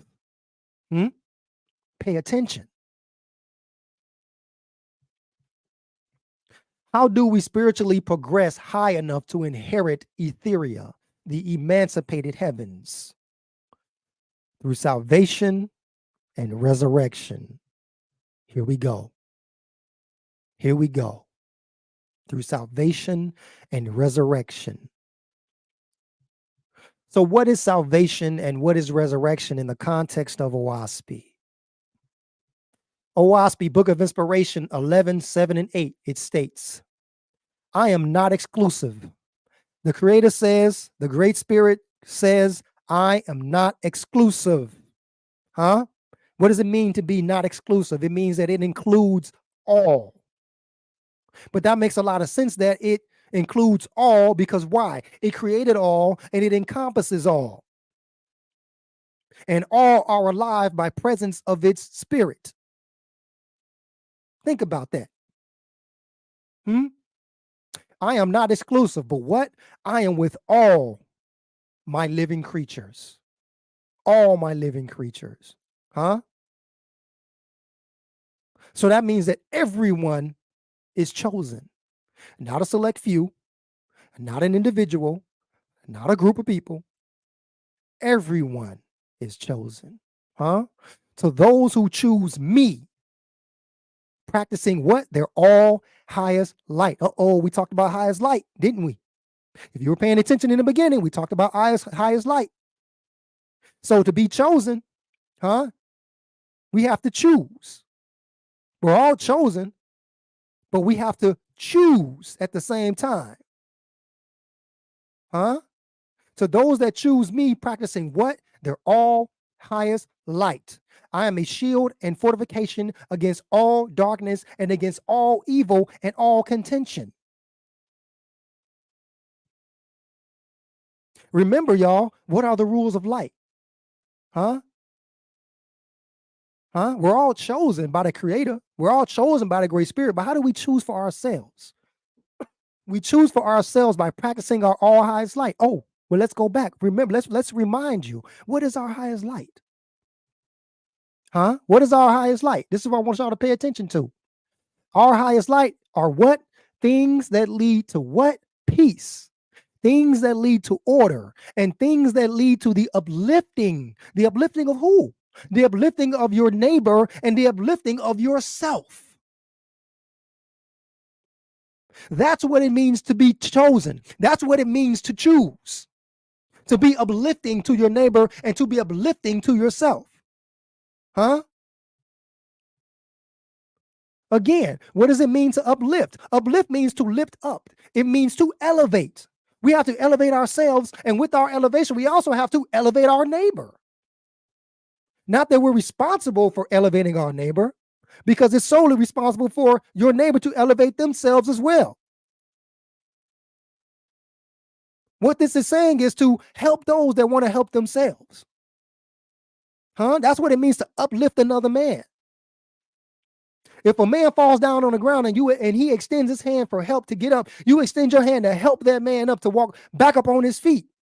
But if a man falls and he doesn't extend his hand, but you extend your hand and he doesn't grab your hand to get up, then he doesn't want to be helped. He doesn't want to be uplifted. He doesn't want to elevate. He doesn't want to rise above.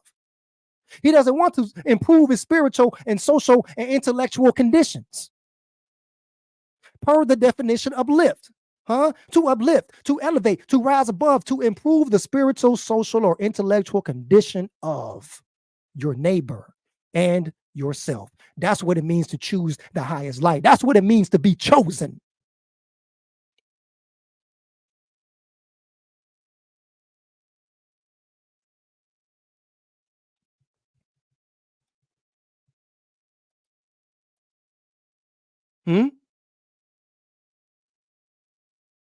Huh? Remember, keep the words in mind. Choice and practice and etheria. Choice, practice, rise, etheria. Keep these terms in mind, y'all. Pay attention. Don't we save ourselves from the results of negative consequences as a result of our positive actions? Think about that. Don't we save ourselves from the results of negative consequences as a result of our positive actions, y'all? Let that sink in for a second. That's why the Creator says, when you choose me, practicing your all highest light, I am a shield and fortification against all darkness.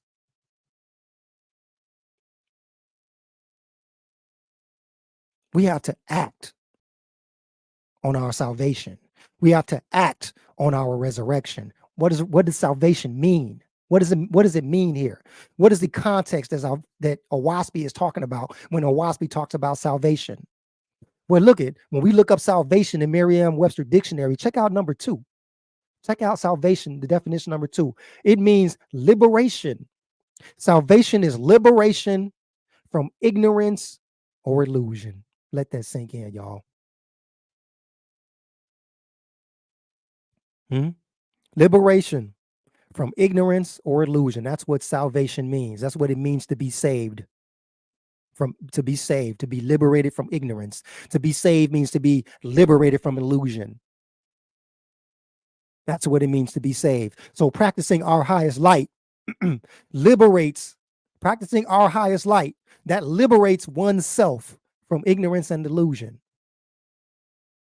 And it also liberates our neighbor from ignorance and illusion when we're uplifting our neighbor and when we're uplifting ourselves. Let that sink in. And we can't have resurrection without salvation, y'all. How can you expect to rise and elevate and perpetually grow if we haven't liberated ourselves from ignorance?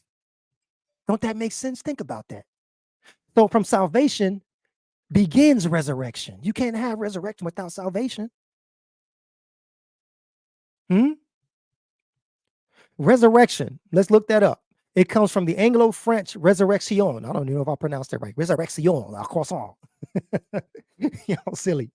Y'all goofy as hell. Resurrection comes from the Anglo-French resurrection, Originally, the word was used in Christian context to refer to the rising of Christ from the dead or to the festival celebrating this rising, known as Easter. That's not this context. This context is the word eventually began to be used generally in the senses of what? Resurgence or revival. Its Latin root, surgere, means what? To rise. It means to rise. So when we look up resurgo, it means to rise or rise again or rise over and over again, perpetually. Perpetually. When you rise over and over again, that's perpetual motion. It becomes perpetual when we do it over and over and over again. When we over and over again destroy old ways to produce new ones that help us elevate, that's called perpetual growth.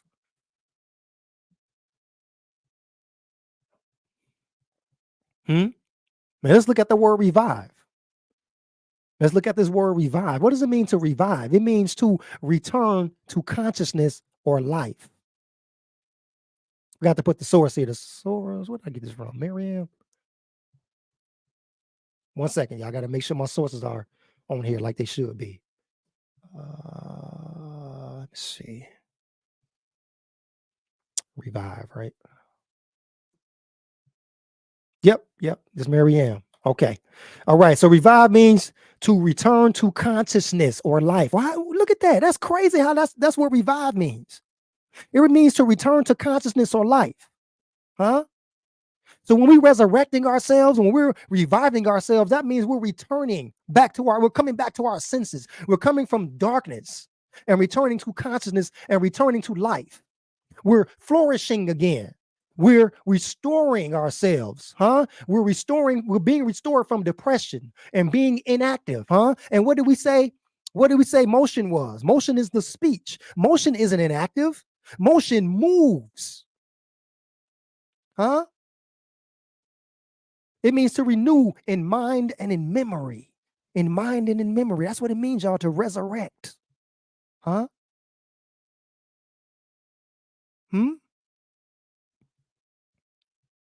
Thus, in the context of Oahspe, resurrection means to return from a depressed or inactive state of consciousness and perpetually arise to higher states of consciousness, y'all. We got to promote ourselves. When we're resurrecting, when we make the choice to save ourselves and start resurrecting, we're promoting ourselves, y'all. Look, so in the same way we work on a job and do the job well consistently with consistent quality, we continuously get a raise or a promotion, right? We promote ourselves. We resurrect. What is a promotion? It's the act or fact of being raised in position or rank.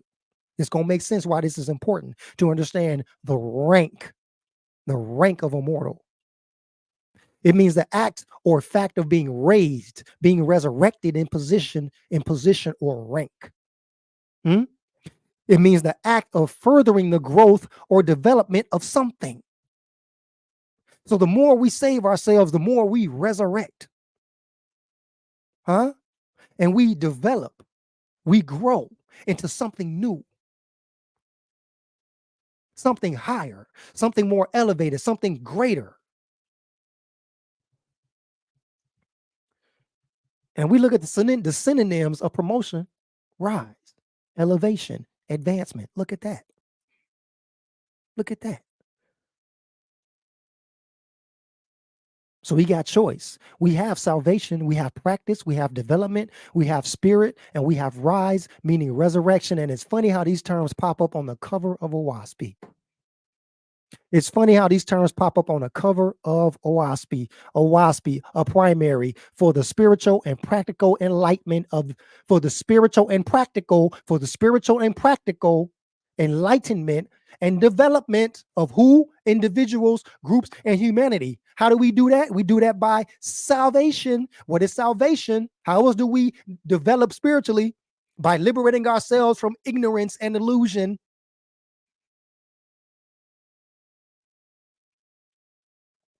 It says, nevertheless, through Oahspe, the light of the great spirit, the creator, is revealed to man, and man is to what? Judge himself. Watch this. Nevertheless, through Oahspe, light of Jehovah, the creator, it is revealed to man, and man is to what? Judge himself. Judge himself and what? Labor. I should have put that in big letters right there, to labor. Ooh. Matter of fact, since I got that open, boom.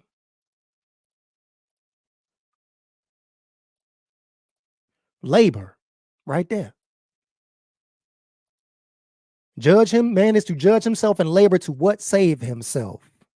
Man is to labor to save himself. That means we are responsible, so that by this he may have honor and glory. You will have honor and glory. For the will of the creator is what?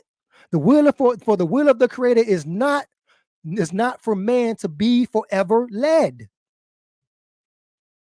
The will of the creator is not for man to be forever led. How many of us watching the video today still hold a mama hand across the street? How many of us watching today need our mom to change our diaper and take us to the bathroom and potty train us? Hopefully none. Because it's not the will of your mama to always walk you to school or to always be on a bus with you and teach you how to talk to strangers when they're not around, It's the will of the creator for man to not be forever led. But for man to ultimately have the light of what? Practicing good works organically from infancy up. From infancy up.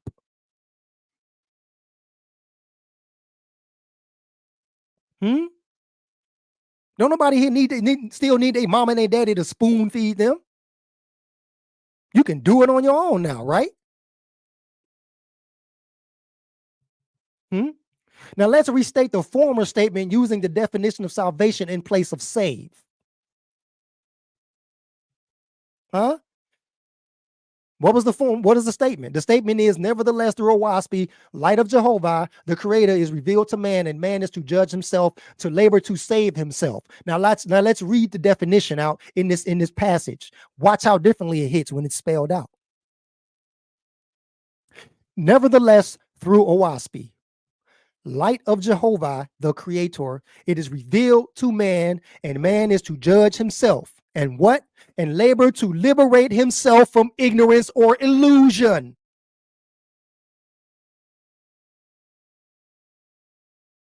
So that by this he may have honor and glory. Bag drop.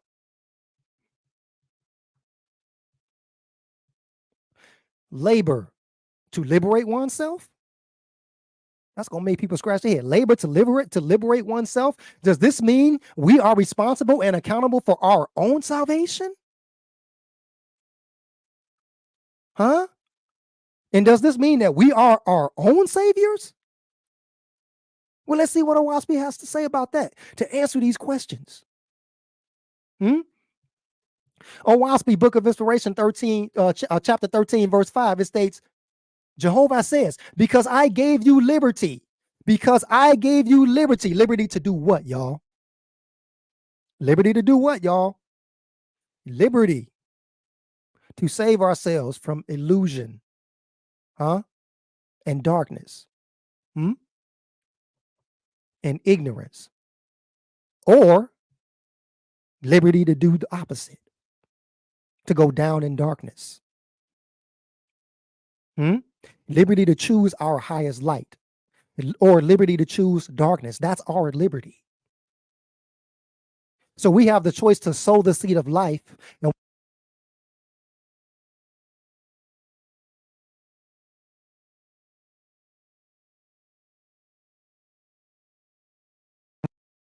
choose me, practicing their all highest light. I am a shield and fortification against all evil.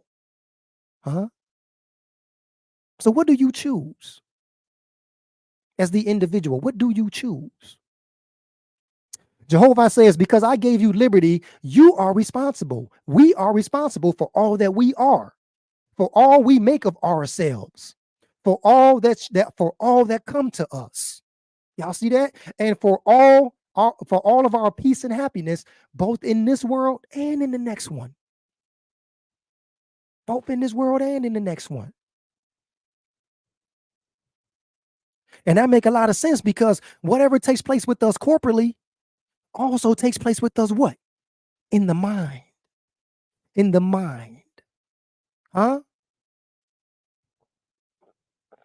And now, because I have given you this extreme liberty to choose between the highest light and to choose between darkness, and you have what? Chosen between the two. Behold, we are accountable to ourselves for every thought and every idea, and for our spirit and our soul, and in our behavior.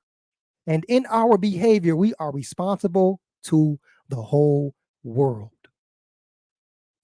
And if y'all was paying attention to earlier on when I said that we have an expression, our spirit is our expression.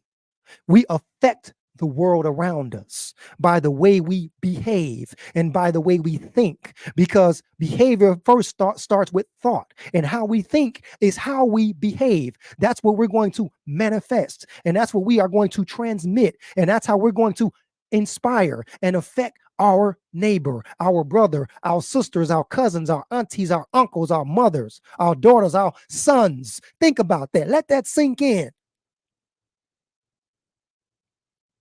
Book of Jehovah 22 to 23. It says, now therefore, when you judge yourself to determine the balance of your good and evil deeds and your good and evil thoughts, let the Creator stand as the light of your soul. And through him, judge yourself, but not as to your worship, but as to your works. But what is crazy is this: the works is the worship. The works is the worship. Huh? Neither shall you judge yourself by any God, any Lord, any Savior, or other idol, nor by any man or woman. For what? For you yourself stand second to Jehovah, the Great Spirit, in your attributes. We stand second to the Creator.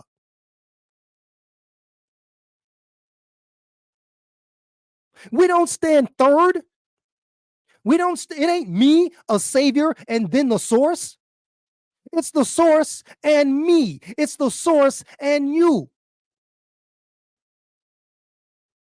And I always use this analogy. If we're in the sunlight and a man comes and a man or a person comes and stand between me and the sunlight, I am in darkness because I am in the shadow of that man and am no longer direct in the sunlight from the source, which is the sun. Think about that. We stand second to the source, not third, fourth, fifth, or sixth. We stand second. The spiritual journey is between us and the source, between us and the Great Spirit. And the Great Spirit says this: it is our responsibility. I'm going to highlight this real quick.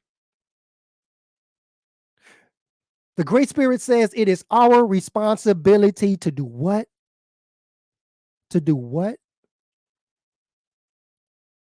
To do what? What that say? It is our responsibility to do what? I'm going to let y'all read it before I say it. To make a God of ourselves. To make a God of ourselves.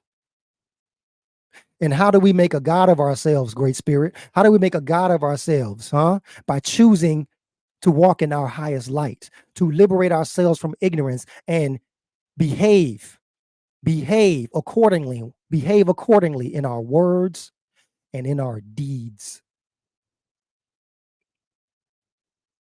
That's emotion. The Creator says, choose your own food. The Creator says to choose your own clothing. The Creator says to choose your house. The Creator says to choose the location where you shall live. The Creator, and I will provide the way for whatever inspiration you may. Huh? Oh, I think I'm missing I might be missing a word from there.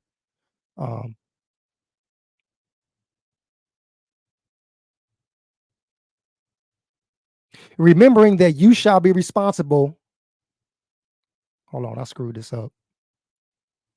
Book Inspiration 1330. Hold on, I want y'all to get the full effect of this. Let me look this up real quick.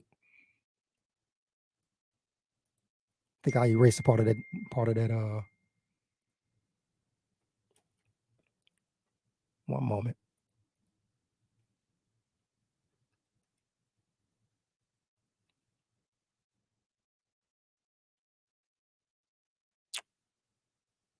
All right, hold on. All right.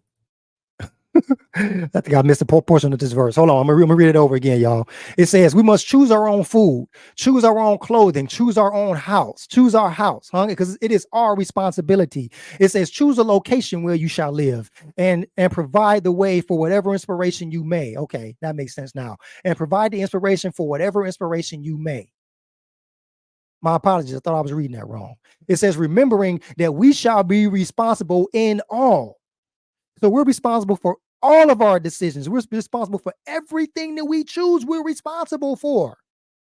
Huh? Remembering you shall be responsible in all, and that the results shall come to you according to whether you fawn up Satan, or emulate your creator. Hmm? Hmm? This is why we have commandments as a guide to lead us toward resurrection. One moment, y'all.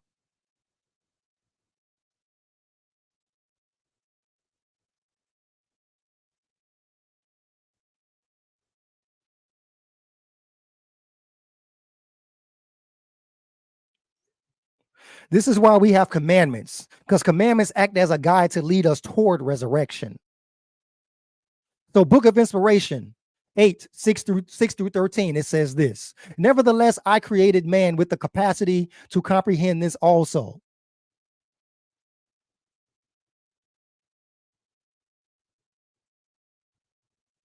For so I designed him from the start to work his way up to what? The Godhead. Here we go again with becoming gods and becoming goddesses and understanding all below us. And I sent my angels to man, teaching him how to distinguish the difference in the inspirations upon him so that he could govern himself accordingly. And my angel said to man, become one with the creator. These are his direct inspirations. What are his direct inspirations, y'all? To love your creator above all else. To love your creator above all else, and your neighbor as yourself. But check this out, y'all, because to love our neighbor as ourselves is to love the creator above all else. It says to give delights only and not pain. It says to not kill, to not do violently against his creatures, to be considerate of the liberty of all the living. Those are commandments. Those are just a few. Those are commandments. They act as guides, to govern our behavior, to discipline ourselves, to shape ourselves up. For example, if we've made the choice to liberate ourselves from ignorance of killing things that our creator created alive, then we've resurrected ourselves in spirit. And as a result, increased our spirit rate among mortals and angels, Do I need to say that one more time? If we've made the choice to liberate ourselves from ignorance of killing things that our creator created alive, then we've resurrected ourselves in spirit, and as a result, increased in our spirit rate among mortals and angels. And I just use one commandment as an example. But what is the opposite of resurrection? Let's look at this. What is the opposite of resurrection? Book of Inspiration 8:16-21 states, but these are your evil inspirations. What are our evil inspirations? To kill, to slander, to punish, to destroy Jehovah's created things, to strive for yourself above another. That means selfishness. Now let's put that in an example. If we made the choice to stay in ignorance and kill things that our creator created alive, then we've declined in spirit. And as a result, decreased in spirit rate or rank among mortals and angels. Come on, y'all. Come on, y'all. We're almost at the end, y'all. Oahspe, God's Book of Extra. This is what it says. Oahspe, God's Book of Extra, chapter 28, verse 4-7. It states this: in which sermon all resurrection is of God. I should have capitalized that. All resurrection is of who? Of God. All resurrection is of God. Anything that you and I or everyone is doing to resurrect themselves, that is of God. Not just of God, who is chief over mortals or over the planet or over the heavens, but the God in yourself, the God within you, the God that you're developing. In which sermon all resurrection is of God, who is Jehovah's son. But to distinguish from that which is of God, I named all who did not desire resurrection. Listen, all who do not desire resurrection. I named all who did not desire resurrection, but love the earth more, Satan. Satan. No, not a man on the throne with horns, looking over hell of brimstone and fire. No, Satan. What we become when we don't choose our highest light, when we choose darkness and we don't desire resurrection, when we desire ignorance, and when we desire darkness, and when we desire illusion, more than we desire elevation and rising and perpetually growing, that person is called a Satan, satanic. And whoever loved evil and practiced it, I named Satan. See, Satan is you. Satan is me if I choose darkness. And whoever combined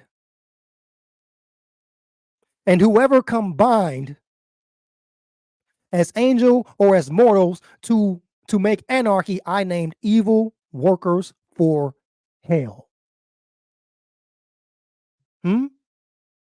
And as God, listen, and as God and heaven is of the resurrection. So who is of the resurrection? God and heaven. As God and heaven are of the resurrection, so are Satan, hell, and the devil of what? The declension. The declension. That's the opposite of resurrection. So what is Satan? Let's look in the Oahspe glossary.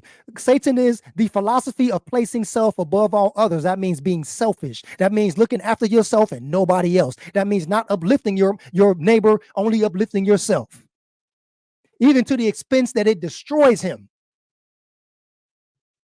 It is the animal self. It is the beast self within man. It is the evil voice within man. It is the voice of one's surroundings and inherited tendencies toward what? Darkness. And Satan is the captain of selfish passions. But look at what it says right here. It says those who love evil and its practice,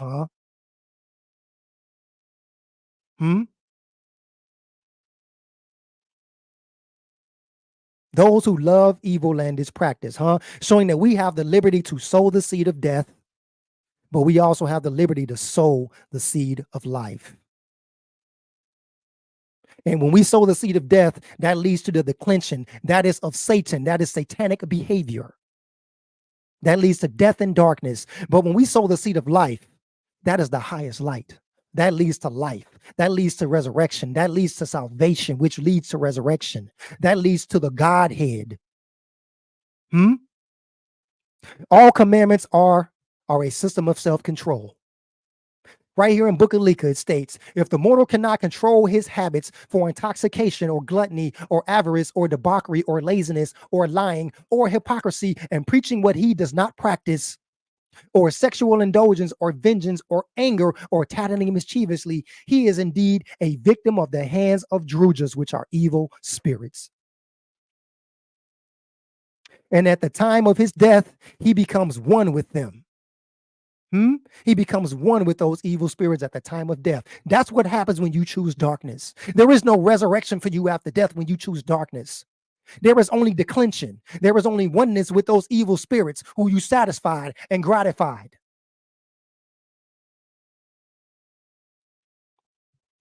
For if he does not have power to rule if he does not have the power to rule in such matters while he is a mortal in this world, he will be no stronger by the loss of his corporal body. Bag drop. I just explained that before we read it.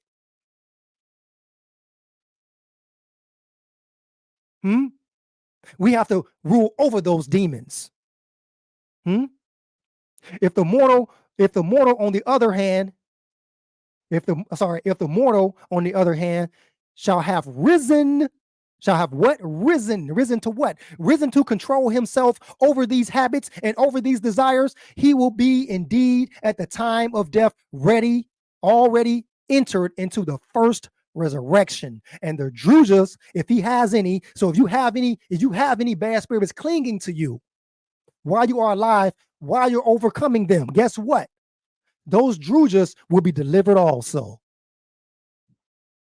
Because as mortals, when we have bad spirits clinging to us for any reason, as we change our good habits, we inspire their good habits to change too. So we uplift evil spirits while we're mortal. How powerful is that? How powerful is that? So controlling our habits leads to the resurrection of the spirit, and not controlling our habits leads to the declension of the spirit. Huh?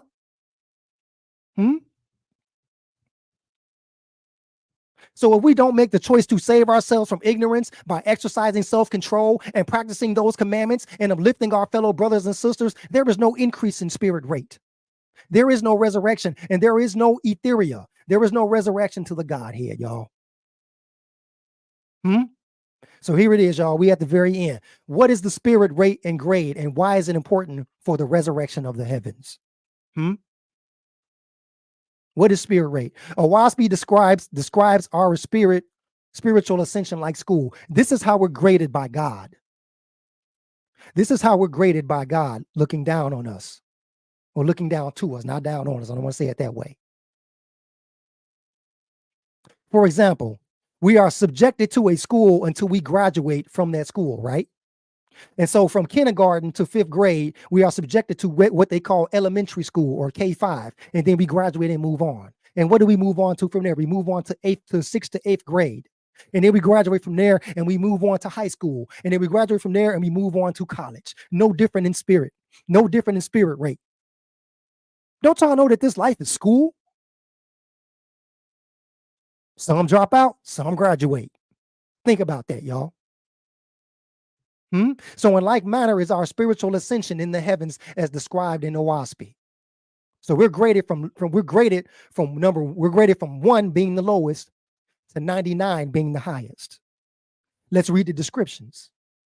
Book of Judgment 12, 3, 6, and 17. It says, these are the grades of the resurrection of the souls of men. This is what happens in heaven. This is what Oahspe explains to us happens in heaven. These are the grades of the resurrection of the souls of men. I people the heavens of the earth with spirits of the dead, according to their grade in their corporeal lives. Did y'all see that? According to their grades in their corporeal lives, so do I arrange them. I do not fill the air of the firmament with angels scattered about, but I give the regions habitable and home-like. But I give them regions habitable and home-like. And I grade the regions as to how suitable they are to the resurrection of the spirits of the dead. And resurrection continues in the heavens. Book of Judgment 6, 11 through 14, it states, the grades of my heavens of the earth being atmosphere. We talked about that in the beginning, being an atmosphere. Atmosphere is the realm that moves parallel to the earth. In general, follow this manner. Now, what did I say about the grades? The lowest being number 1, the highest being 99. Check it out, y'all. It says grade 1 is on the earth.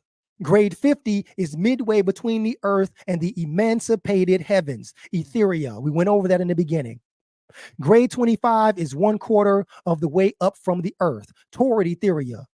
But grade 75 is 3/4 of the ways up toward etheria, and so on. Intermediate grades and places of ascent corresponding in like manner. There's the chart we have right there. The lowest is grade 1. Intermediate is grade 50. The highest is grade 99. This is just a diagram. This is not literal. I mean, literal as in where they placements are. But look here. Grade 1, grade 25, grade 50, grade 75, grade 99. Depending on how much we raise up in the heavens on the plateaus and etheria. Watch this. Synopsis of the 6. Wait a minute, I missed one.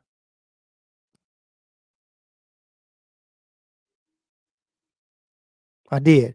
But grade 99 is the highest grade. Grade 99 is the highest atmospherian grade, which is preparatory to the entrance into the company of the all pure in spirit. So our goal is to resurrect ourselves to reach grade 99. And after 99, we graduate into etheria. And what do you say etheria was? The emancipated heavens. To cruise the cosmos. Because I explained to y'all in the beginning that the cosmos is our inheritance. The cosmos is our inheritance.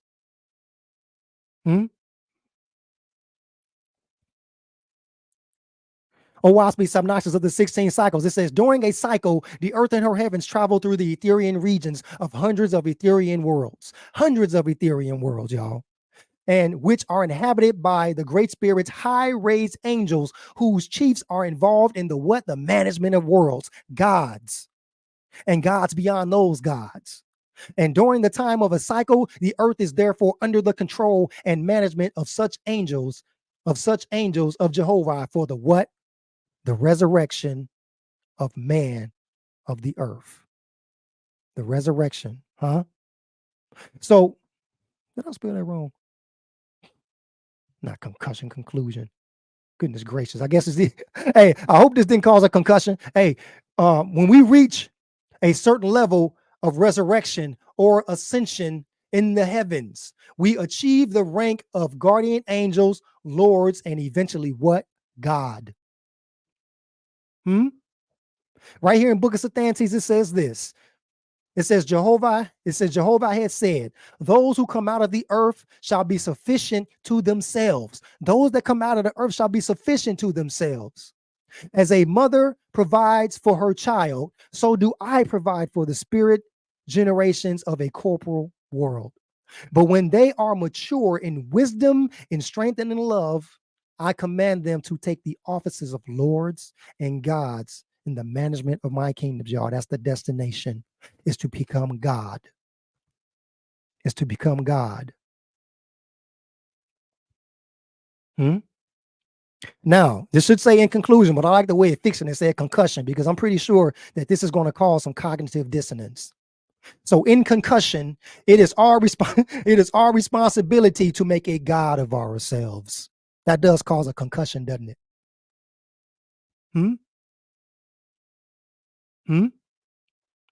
This is the last passage, and I'll be done. Oahspe, Book of Judgment, Book of Judgment, chapter 13, 40, verse 43 to 47, it states. Listen up, y'all. Listen up, y'all. This is listen how beautiful this is. It says, do not make your confessions, which are between you and your creator. Remember, I told y'all, we stand second to the Great Spirit. We stand second to the Great Spirit. Do not make confessions which are between you and your creator before men, because it is not another man's responsibility.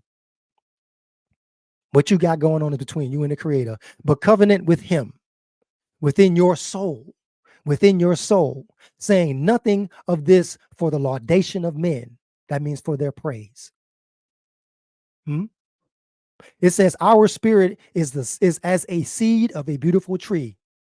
This is how much our creator loves us. It says our spirit is as a seed of a beautiful tree, which your creator planted, localized, and brought us to a focus, remember? It says, give this seed good light and clean soil so that it blossoms. Who here wants to bloom? Who here wants to blossom? So that your seed blossoms and its fruits may glorify your creator, but not only your creator and you. Such is the resurrection. Such is the what? Such is the resurrection of the spirit of men. It says, do not wait. This is the resurrection of the spirit of men. It says, do not wait for a savior to save you, nor depend on words or prayers, nor on listening to good sermons, flattering yourself that you have done well, but begin to save yourself. And what is saving yourself? Liberating yourself from ignorance and illusion. And it says, how do we do this? By purifying our flesh, by purifying our thoughts, and by the practice of good works done to others with all of our wisdom, our love, and our strength. For these only is there any resurrection. I want to say that again. For these only is there any resurrection for you, either in this world or the next. Love and light, family, love and light. All praises to the ever-present Great Spirit, whose magnitude is incomprehensible. Much love.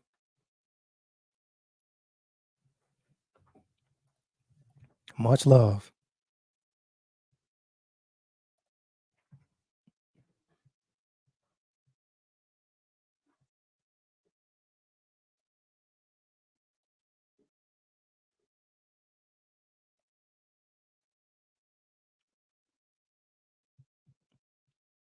Love and light, y'all. Love and light. Dang, did I put Sister Karima to sleep?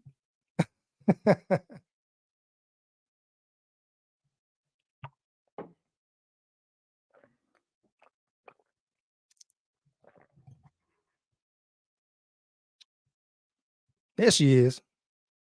Thought I put you to sleep, sister. All right, yeah, I was just putting a link in the chat first. That's all good. Anybody want to come on and have a conversation? Let's talk it out. I got about another half hour to an hour. Let's go ahead and chop it up if y'all coming in. Thank you, Sister Karima, for hosting. Thank you, Lions Den. Thank you, JJ7000. Much love and light to you, brother. I see your growth, man. You know, I think we started off on the wrong. Thank you for coming in, doing your presentation here, choosing the Lions Den to be able to present your information. So I appreciate Oh that. yeah, love and light. Yeah, much love and light. Much love and light. Let me see what's going on in the chat.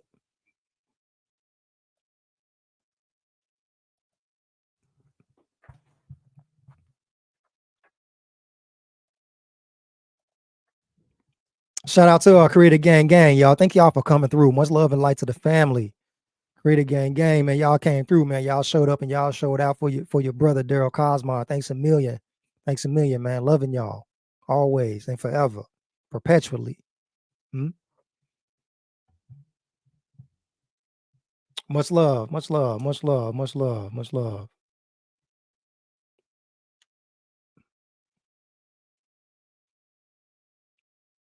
Much love. Where we at, family? Anybody coming in? If not, I'll go ahead and close and roll out. Give you a couple more minutes.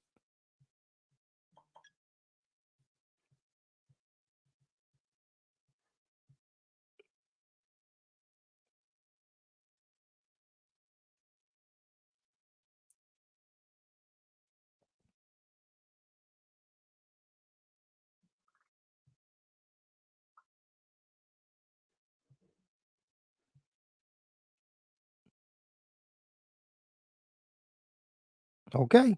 All right, yo. I'm gonna think I'm gonna do a let me think, man. Let me think real quick. Sister Kareem, I think I'm gonna go ahead and close out with a poem in a minute if nobody else is gonna join. And oh, okay. Here we go. Shalom, shalom. Shalom, brother. How you doing? I'm doing good, brother. How are you? Shalom. Fantastic. Shalom. Doing fantastic. Yeah, I was late to the show, so I didn't, because I know you were talking about the Oahspe, right? I don't know that much about it, so like I want to know, like, according to your views and your understanding of the Oahspe, do you think that it was part of the Old Testament or part of the Torah? You know, that's a question that I asked myself before, and I even brought that question up to the group because I said, do you think that the Oahspe or the Torah or the New Testament was the Oahspe of its time? But after doing some research, I would say no. But you would have to read the Oahspe to understand why, because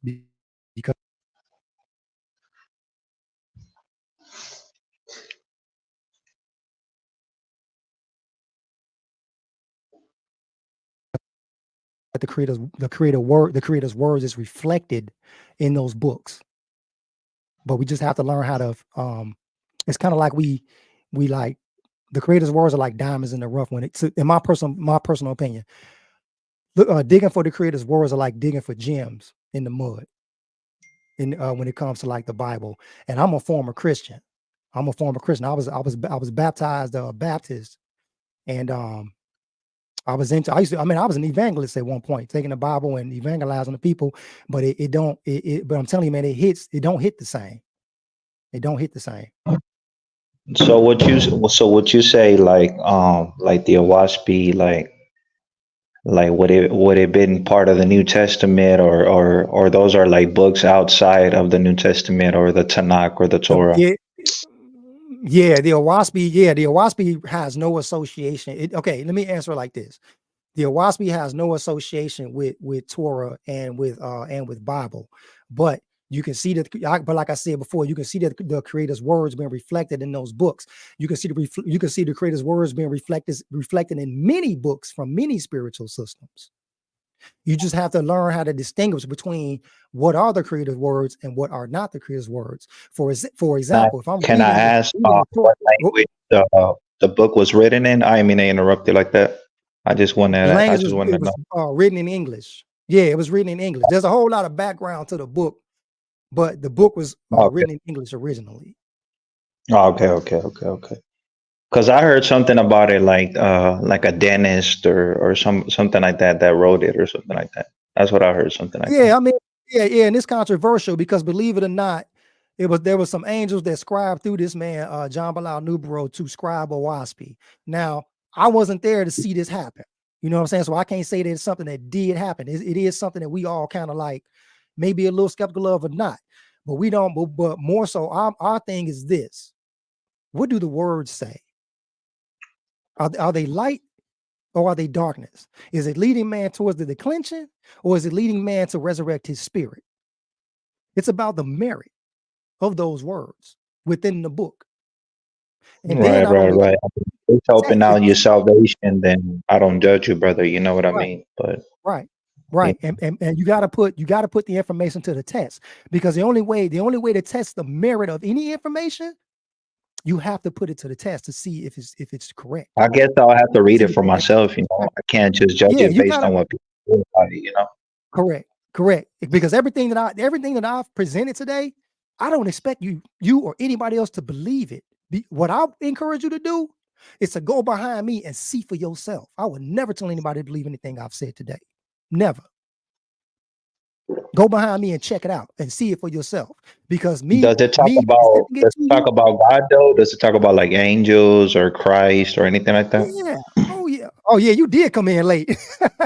Yes. Yeah. I was a little bit late. Yeah. Oh yeah, you came in late. Oh yeah. All that was touched on.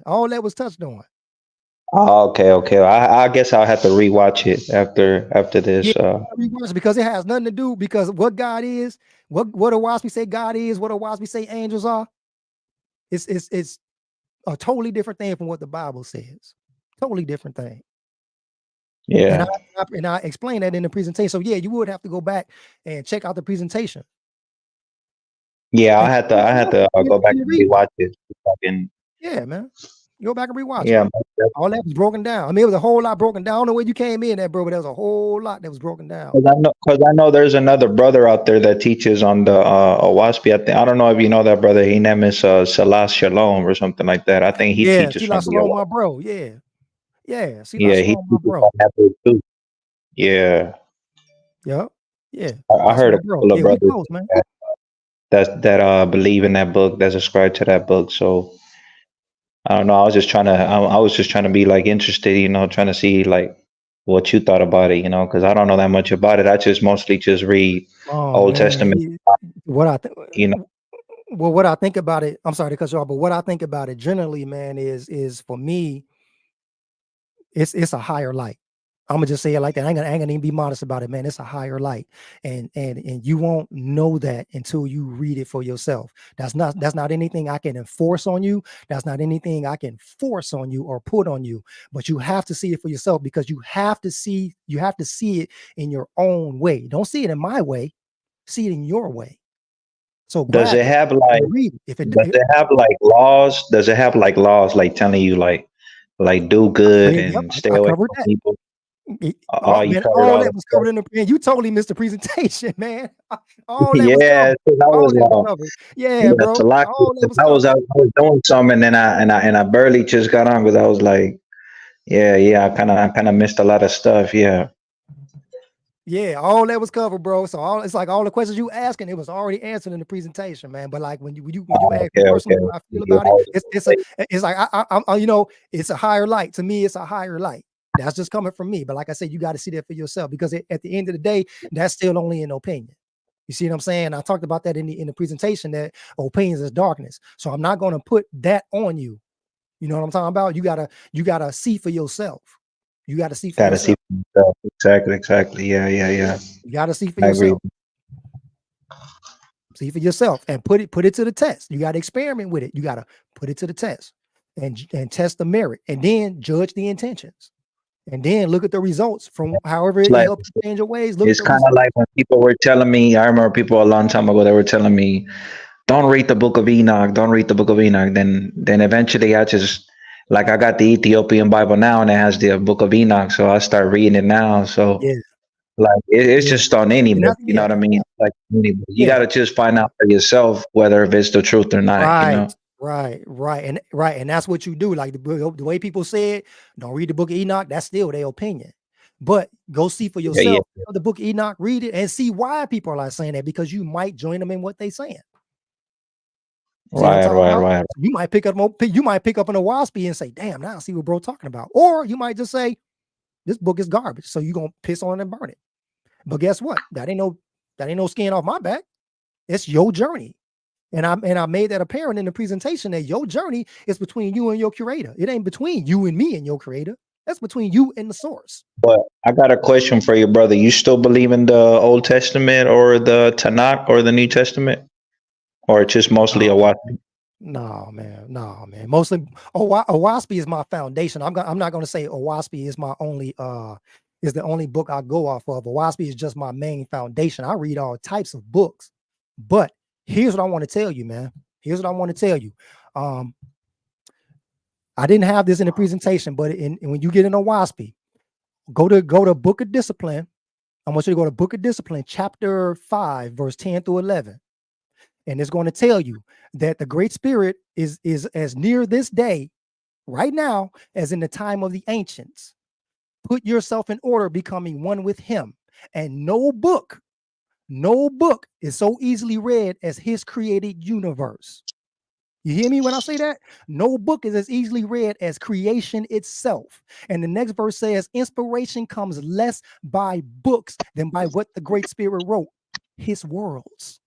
Read him and his works. That's the greatest book ever. I don't care how many books are spine bound and printed and published and distributed. Okay. It don't get no raw. It don't get no more raw than the object itself. You get what I'm talking about?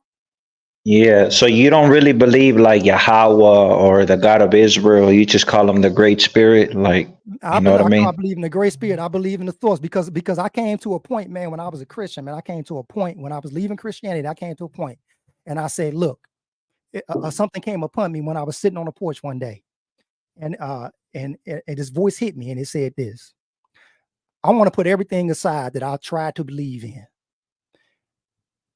I'm going to say this because it doesn't get no more raw. Here's what I'm going to say to myself: the same intelligence that created that tree, that's what I'm giving praise to. The same intelligence that created the air, that created my body, that created my cells, that created my blood, that created my consciousness, that registers the light for me to see, that registers the sound for me to hear. Huh? I'm going to worship that. I didn't do that through no book.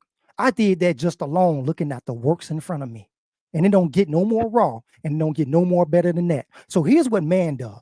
And this is what I call religion. Here's what man does. Man takes that ideology, takes that concept, and adds anthropomorphic views to it to try to control what we believe. That's what religion is to me. So religion to me is nothing, is a system of control. Spirituality, on the other hand, is a organic and natural connection to that which created me and all things that I am in. I didn't do that through no book. I did that just looking at the clouds, looking at the sky, and looking at the stars, and looking at other planets. The source that created all of that beauty is the same source that created me, and that's what's gonna get my worship. So it's more like And a when I found spiritual. when I found a Oahspe, It's more like when I found one last thing, when I found One last thing real quick. When I found Oahspe and I read about the Great Spirit in Oahspe, that's the closest thing that brought me to that. Go ahead. Oh yeah, I was just asking. So it's more like a spiritual book that teaches you like spiritual laws and stuff like that, you know? Yeah. On the cover, bro. On the cover of Oahspe, it says that it's a practical guide to the spiritual enlightenment of individuals, groups, and the whole. That means it's practical spiritual information that applies to everyone, But what is not a the select group of people. what does the Oahspe say about like angels or spirits, like evil spirits and stuff like that? Like, what does it mention on? I'll give you I'll run it down for you again. I revealed this in the presentation, but I'll run it down again. It says that angels are nothing more than what we will be after we die. An angel is a spirit that crossed over from mortality into the spirit world. That's what an angel is. So when I die, you die, anybody else die, we're automatically angels. That's what an angel is. We don't have wings. We're just in the spirit. We're just in the spirit form. That's what an angel is. A God or Lord or a guardian angel are ranks of heavenly angels. So when you resurrect and work your way up, you get different. So when you work your way up to a different spirit rate, you get promotions. Like, well, I'm gonna make him a guardian angel. He's gonna be the one that look after the mortal and collects the records. Or I'm gonna make you an Asaph. And Asaph is the one that receives the spirit after death to take him to his place. That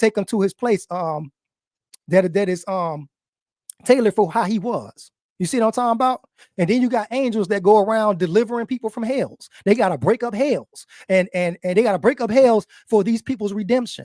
And then you got lords who are land gods. They pretty much just like if God is the CEO, if God is a CEO, a Lord God, sorry, if God is a CEO, a Lord is a general manager. You see what I'm talking about? Yeah. What are your thoughts about like evil spirits based on on that book that you read on the Oahspe? Yeah, What is the an evil spirit, just like I said, when you cross over, we become an angel, right? Depending on how you was as a mortal, you're gonna be the same way as an angel.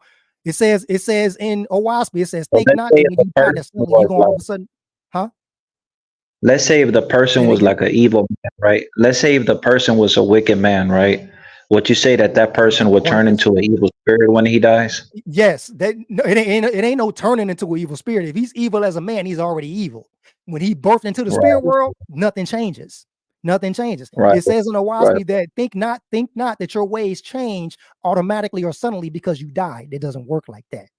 So, see, and you can look at it like this. Like, say for instance, I was born and raised in the hood, and I got a hood attitude and rah rah rah. If I move myself out the hood into a place that's like more flourished, them attitudes still come with me until I make the choice to change them. You don't change suddenly just because you ain't in the hood no more. Same thing when you die. Right. Once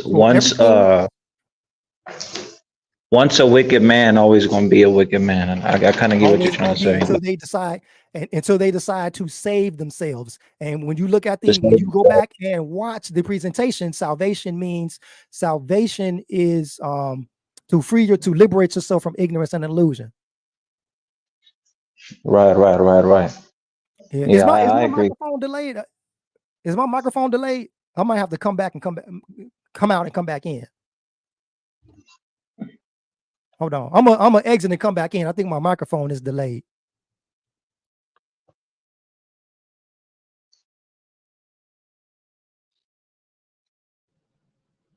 Peace to the family. Peace to my sister Karima.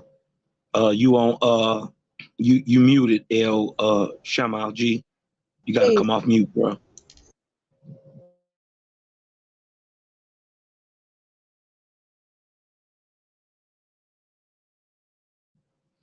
Why the brother, you know what I mean, if y'all don't mind, why the brother is out. I thought that was a fire lesson, man. I've never, for the people who haven't read Oahspe, first of all, let me just get this understood to y'all, because, my brother's a little different than me. You dig what I'm talking about? So I'm going to just put it a little flat and plain and cut for you. It's a nigga book. 100%. Whether however you want to take that, this is a book for quote unquote black folk. if you call yourself spiritual, we don't turn down nothing. We use every spiritual system, but we look at them as stepping stones to just a higher form of spirituality. So yeah, we're not tripping on the Bible. We're not tripping on Quran or none of that. But we see them as stepping stones to the Creator that was just given to certain people in certain areas at certain times. You dig what I'm talking about? It was for them to acquiesce into the Creator, because many times you got to understand, our people were warred against. It was illegal for us to read or keep our own books. You dig what I'm talking about? So a lot of our history has been lost, you know, and in this new era, you know what I mean, this new information era, if we thought for some reason the information would keep coming or would stop coming physically or would just come physically, why wouldn't it also come spiritually? And that is what Oahspe is. Oahspe just the new revelations for the new times. 2,000 years ago, Bible was right on point. I'm just saying in 2023, it's got to be more progressive. It got to be more progressive. Like, if your Bible is not teaching you how to deal with COVID-19 specifically COVID, right? If it doesn't teach you how to deal with that, well, then it's not fully sufficient for the day. You see what I'm saying? My thing is, how is in 1881 Oahspe saying this stuff? Yep. Okay. Well, much love to you, brother. So, big bro, how you doing, brother? Peace and love, brother. Hey, yo, man, that was beautiful, man. That was awesome. That right there. So when we talk up, when the Bible, when the Abrahamic faiths talk about pagans and polytheists and heathens, this exactly what Oahspe says is what our people was teaching and how we live. It goes with Ma'at and all the other teachings. That's why brother that came before. No, that came before those books. Go ahead. I'm sorry. Go ahead. Say that, bro. No, I was saying that's why that came before nigga book. I think my mic is delayed. And our people have to realize that before the Abrahamic faiths, we had a culture, an established way of life. And so right now, if we look at us, all the different camps and all that, I'll tell you right now, for what you taught today, there isn't a more out there who should disagree with anything that you have said. Wow. And for everything that you have. Wow. For what you have said, especially to localize, and we say we're our own nation, we're building our own nation, this is our land. That's localized. And that's localized from the ether. That's not a war. Right. Yep. That's not something that we came up with. Your teachings, what Prophet Noble Drew Ali told us to study was ourselves. And so everything that you sat here and said today is what we study. That's why I'm saying no more cannot disagree with you. And I didn't hear you call us Black or African American. And so I don't know if you ascribe to those terms, but then that would be the only difference in what I see, what we practice and what you're practicing. But bro, for even people who were all different, everybody, okay, so now I'm gonna be a grown man. I'm 58 years old. I'm telling everybody younger than me, if you don't want to say you are more, we putting ourselves in danger under the Abrahamic faith. Y'all need to check out Oahspe. Y'all need to listen to what Oahspe is saying to us. It's going to take us back to our ancestors and put us back where we need to be. It's the thought of self. And Sister Karima, thank you for giving us these voices. I yield the floor. Wow, thank you, brother. Much love and light to you, man. I don't even know what to say but to thank you. You know what I'm talking about? All praise to the present great spirit whose magnitude is incomprehensible. Bruh, thank you. Thank you. You see what I'm talking about? And so you somebody from another spiritual system and saw and heard the voice of the light within what I was saying. It wasn't about being contentious. It's about coming together. And like I say, this Oahspe just a foundation for my growth. You know what I'm talking about? I would love to read what information you got. You see what I'm talking about? That don't. And we got that too. Hold on, we got the Quran, we got the Circle 7, we got the 120s. What you mean? We as a matter of fact, I grew up Washington, and the very first temple was built in Mount Clemens on 48 inches. I grew up at 82 inches. So I know my history. My grandfather helped build Temple 1.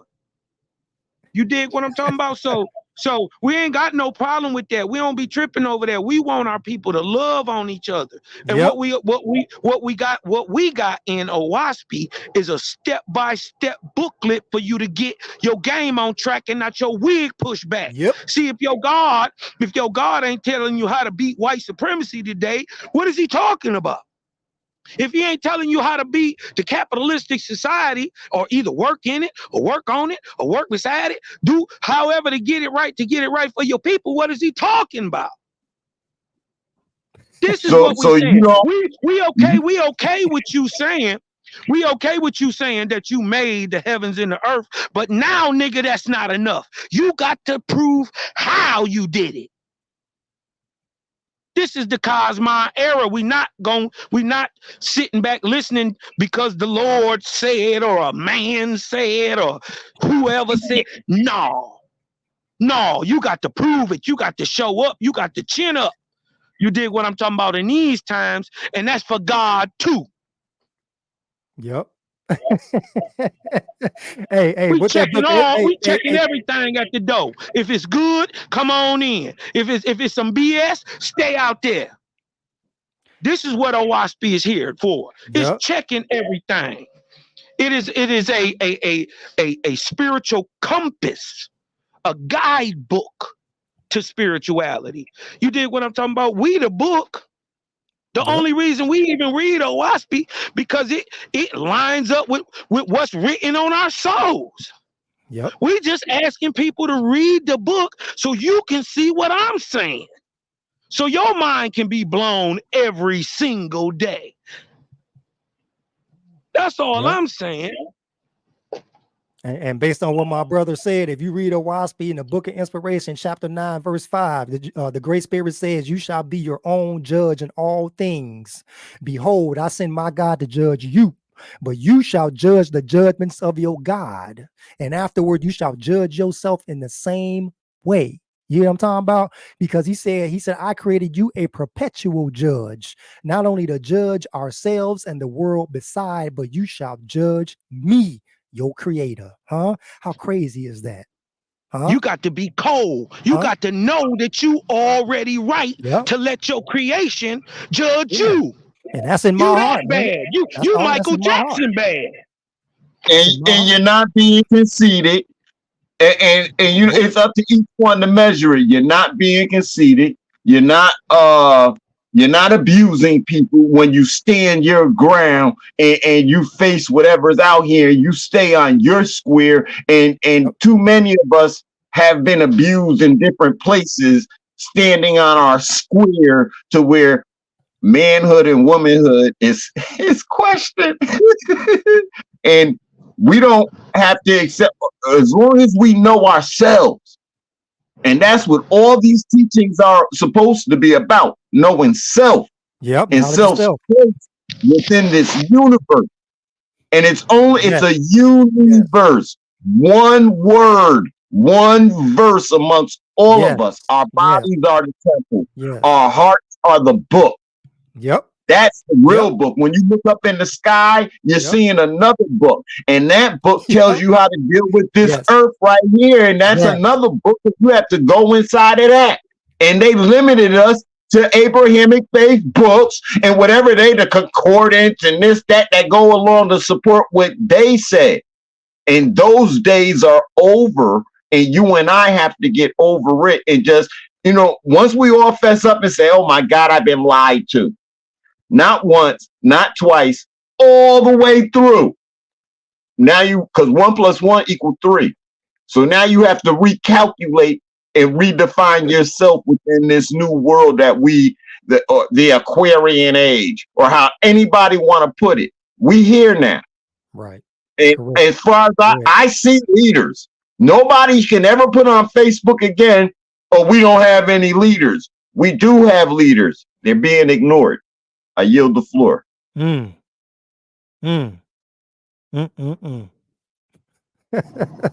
was deep.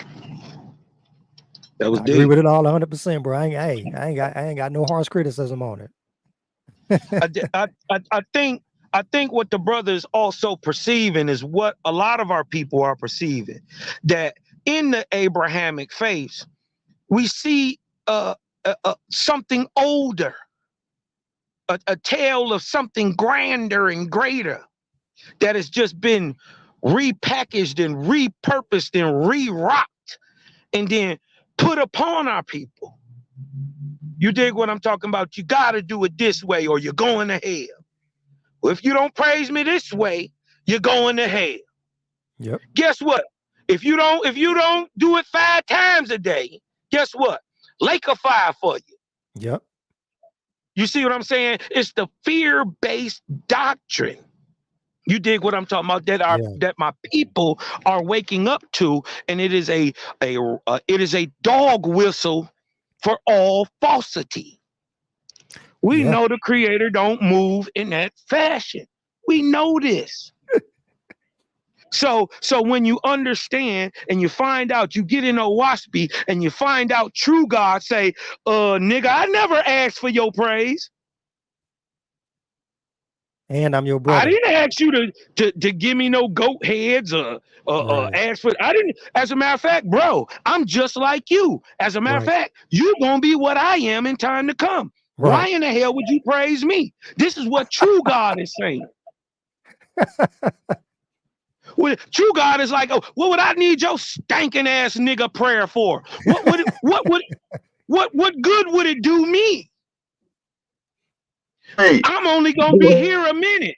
And then guess what? I'm gonna go off into the higher realms. Nigga, don't praise me, praise Creator. And that's my brother. I got a question. I'm being sarcastic. I got a question. If the Creator don't even need your prayer, then why the Creator need your money? And why the Creator send a book collect your money? What? Because that's the same fake nigga that's asking you for praise. The same fake God that's asking you for praise is the same fake God that's asking you for money. Is the same fake God that's asking you to sacrifice your children, goats, doves, bullocks. Hallelujah! Hallelujah!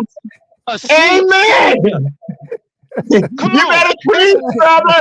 I'm trying to tell you, see, we done. We done. I feel it in my soul. I'm about to. Come on, man. Hey, brothers, listen. Come on, man. It's time. We got to be done with the kids' stories. What I'm saying, they didn't took our Aboriginal history and twisted it and twisted it and twisted it. And then they gave it back to us in a God form who looked just like you. You want to know why he looked just like you? Because God is you. And instead of praising yourself, your mama, your sister, your daughter, instead of giving them some recognition, loving on them, you giving that 10% to the church. You giving that shit to Pastor Soft Shoe, who over there shucking and jiving, hunching on Sister Johnson. We done, bro. We done. Can I tell you a secret? Can I tell you a secret? Hold on 1 second, and then you can go. I'm gonna just say this: Oahspe is the great decoder. If you thought you knew, you don't. If you ever had the feeling that you have been lied to, let me reveal to you, you have. But they lied to you so long ago. Your mama told you a lie. She didn't know it. She did the best she could. She God on earth. How you gonna tell me this woman gonna tell me a lie purposely? This is how we know it's not our fault.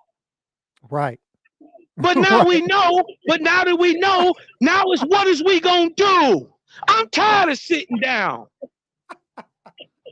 I don't give a fuck what y'all gonna do. How about that? How about I'm gonna go get these 5 acres over here, and me and Darryl Kosmon, he gonna get him 5 acres, and Selah Shalom gonna get him 5 acres, and Malachi Maccabee gonna get him 5 acres, and we gone.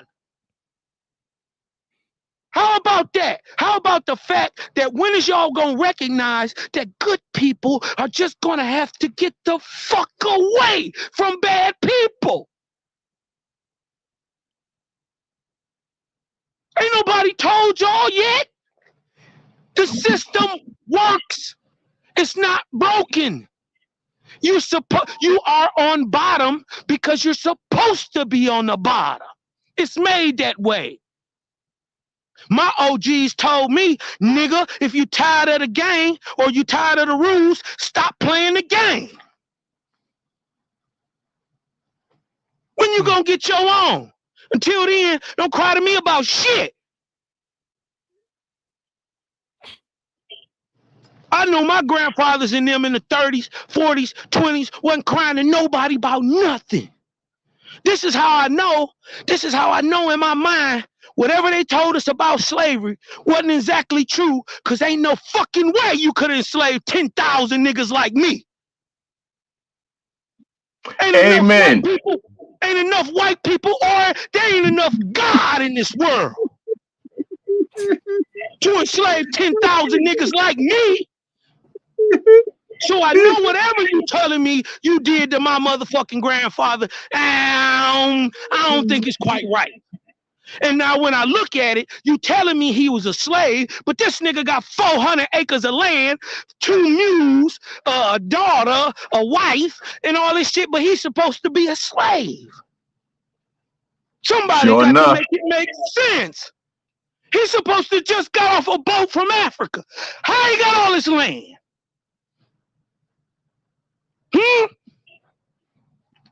Somebody fucking lying. They lied about everything. Everything that's real, they told us was fake. Everything that was fake, they told us it was real. Everything. Everything, without exception. That includes God. This what Oahspe here for. Wake up, niggas. We not punks. We not soft. We not Christian. We not none of that. Why you think he sent 4 gangsters to tout his Bible?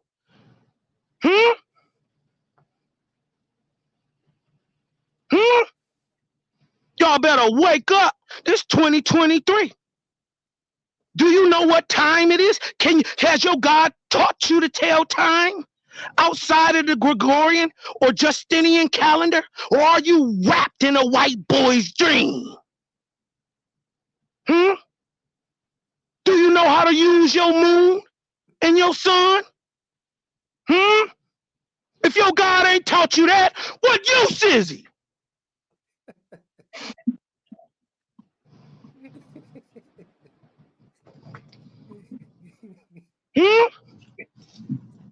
I'm done, y'all. I'm done with the bullshit. All I need is good people. I don't give a fuck what you believe. They keep saying we 13%. I only need 13% of the 13%.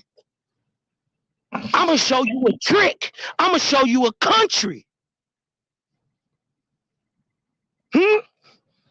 This what's going on in Oahspe. Y'all better get right. We ain't no punks. We ain't soft. Yeah, it say. But it also say, nigga, you got to learn how to overcome evil all on your own. And so guess what? Sometimes that means whooping the devil. Who gonna do that? Them white and blue lights start flashing, you niggas freeze up. Them white and blue lights start flashing, them niggas freeze up in the car. They got 100 guns in the car. Just shot a birthday party up. The lights pull on behind them. Them niggas don't jump out shooting. They pull right over.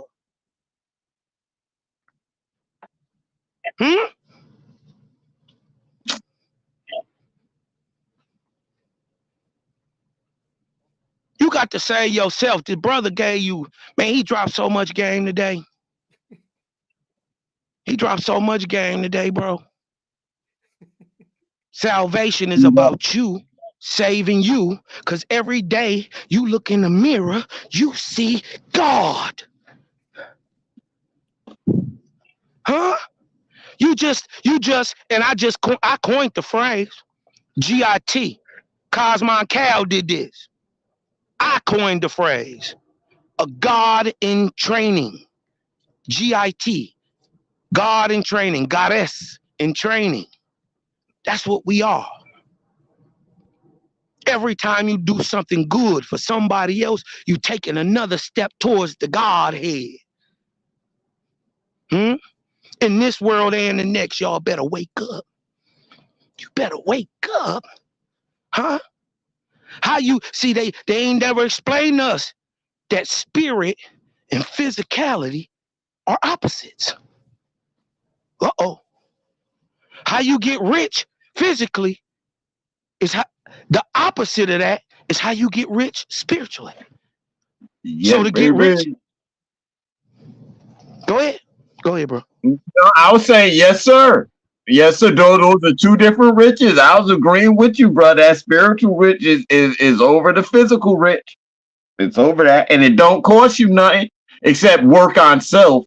It will cost you quiet time to self, meditating, reading. That's all it'll cost you. But no one else gets any gratification out of you getting that rich with the I don't really call it a spirit, but I understand the spiritual self. You getting that is up to you. It's on you, and it's not gonna cost you nothing. Nobody else is in that. I was just agreeing with you. Yes, sir. Oh yeah. Hey, Darryl, grab this brother name and stuff. We gonna get him an Oahspe. Yeah, we He need ready. to connect, man. I just friended him. I did friend you on Facebook. You did? Yeah, now. Bro, midway through, bro, from the time you started, I was like, yo, listen to this brother speak.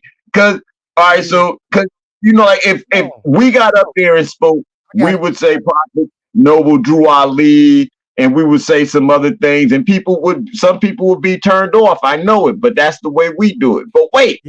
Oahspe just got up here and said the same thing without saying none of the stuff that we said. So, yo, guess what? Those my brothers right there. I'm gonna get to know them. So as soon as I heard you speaking, I reached out. Yes, sir. And another thing that the brother will readily agree with are the tenets of Oahspe. The very first, the themes, the end goals in Oahspe. One is freedom. The second is liberation.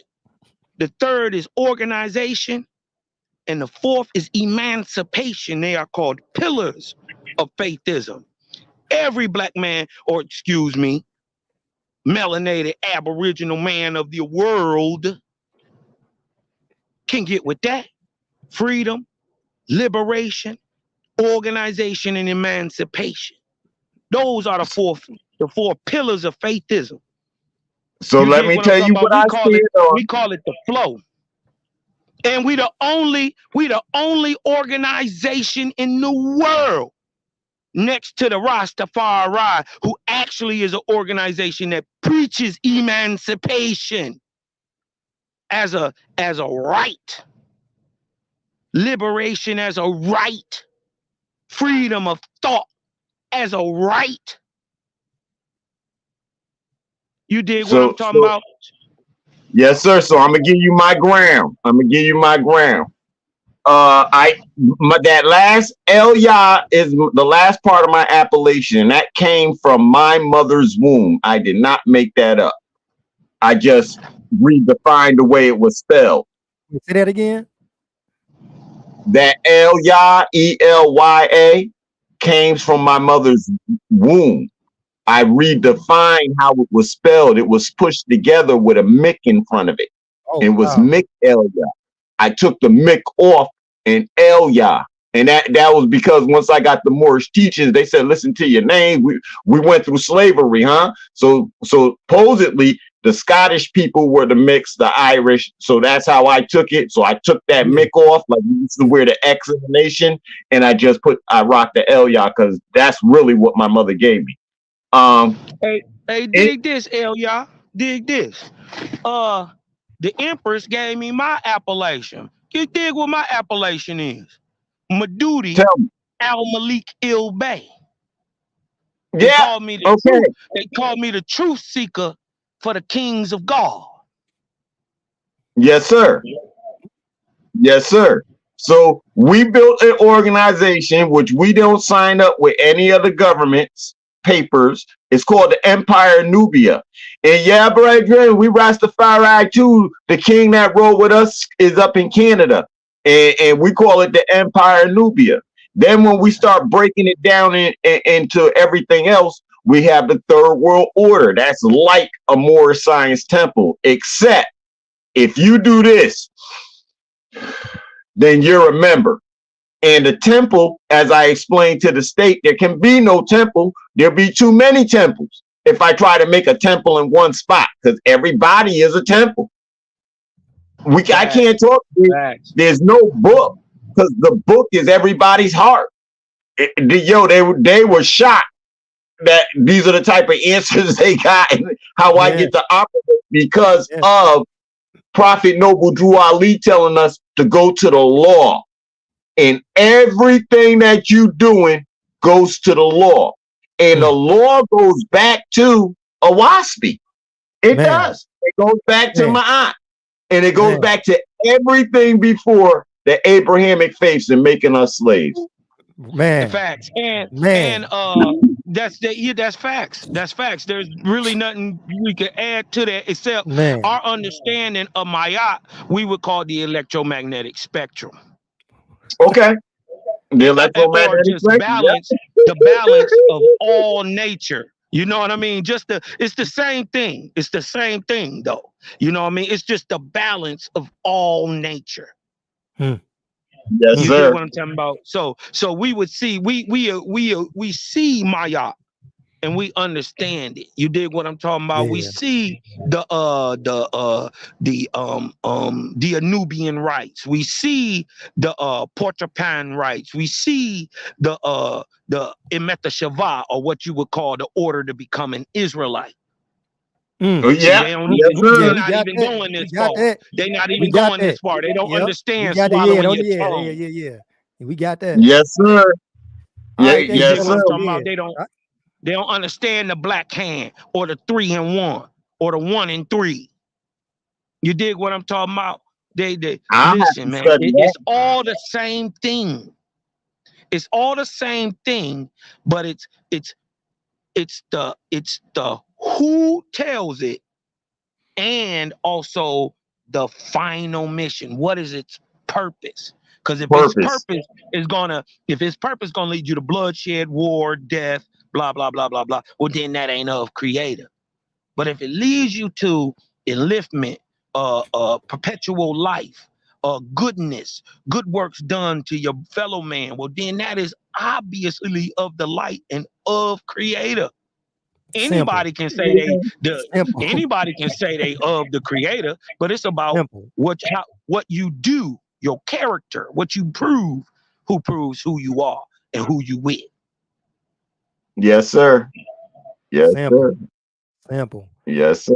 Sample. All right, fellas. Listen, I supposed to do a hard cut at 10, man. I gotta go and get back to the family. I'm gonna go ahead and close. Peace and love. Thank you. Oh yeah, no problem. Thank you very much. No problem, brother.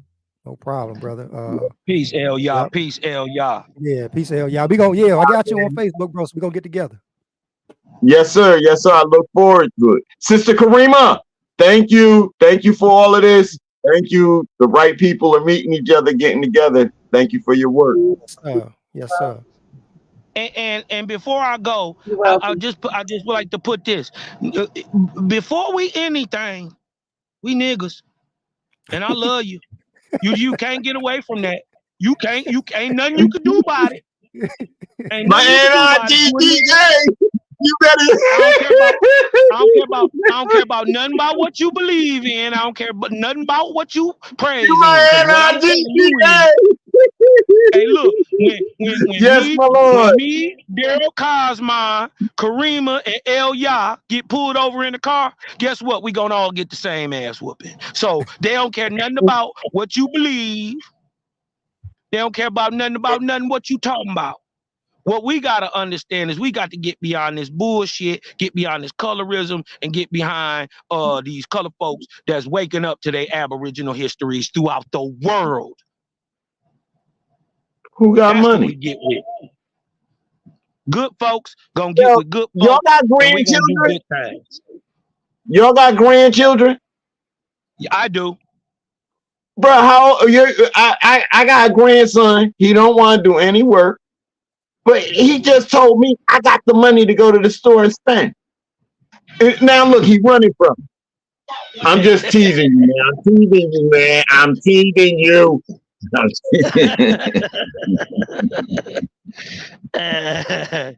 Oh man, You you gonna got be the all right. money. Stay on his head. Stay on his head. That's what you're supposed to do. Be I all love good, life, man. Just man. love on them babies, man. Hey, man, I Oh love yeah. all y'all, Oh, yeah. man. We Yo, got to get peace and beyond the love. belief. Thank you. We got to get beyond all the beliefs, man, and just love on each other, man. And when that start happening, man, we gonna see the world change, man. We have always been and will always be the moral backbone and standard of the world. Mm, You know that. Don't ever put yourself mm, down. You are God. And the very mm. first time God was ever deified, I'm not saying that was right, but I'm saying the very first time he was deified, he looked just like you. Amen. Hey, my sister just came Amen. on. Hey, Miss TJ, we still best friends or what?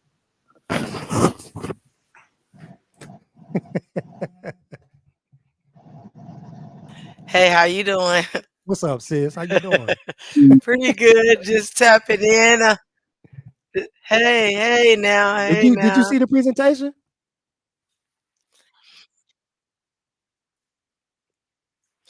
I seen a little bit of it. I had to go make a couple of runs, so Yeah, I'm yeah. just now getting back in. Okay.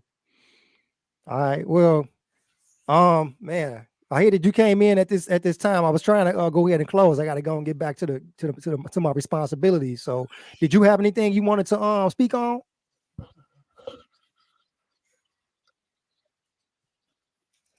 No, I just wanted to come in and tap in and listen in regards to what was being spoke about. Oh, okay. Yeah, because I'm about to go ahead and close out. I'm gonna go ahead and close. If y'all want to stay and chop it up, I mean that's up to Okay. Sister Karima if she gonna stick around. But I gotta go get going.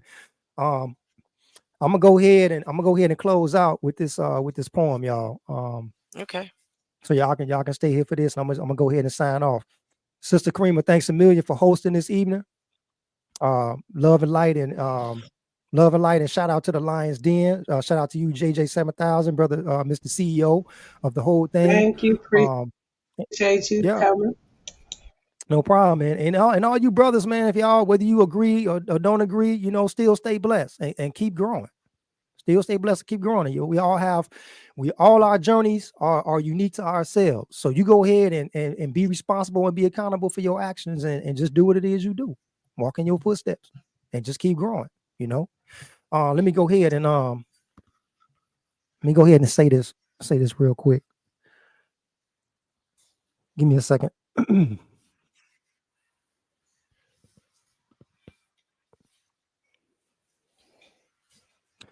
The Creator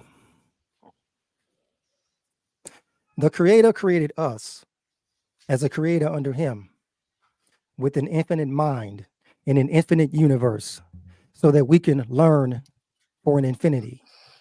Therefore, our imaginations is our serenity. Because the rotation of the space station is not an excuse for the divided information. You see, the law was put into the soul before the soul was put into the body before its animation. But we weren't animated into the state of hate. So therefore, we must meditate at a rate of a light density of a high intensity.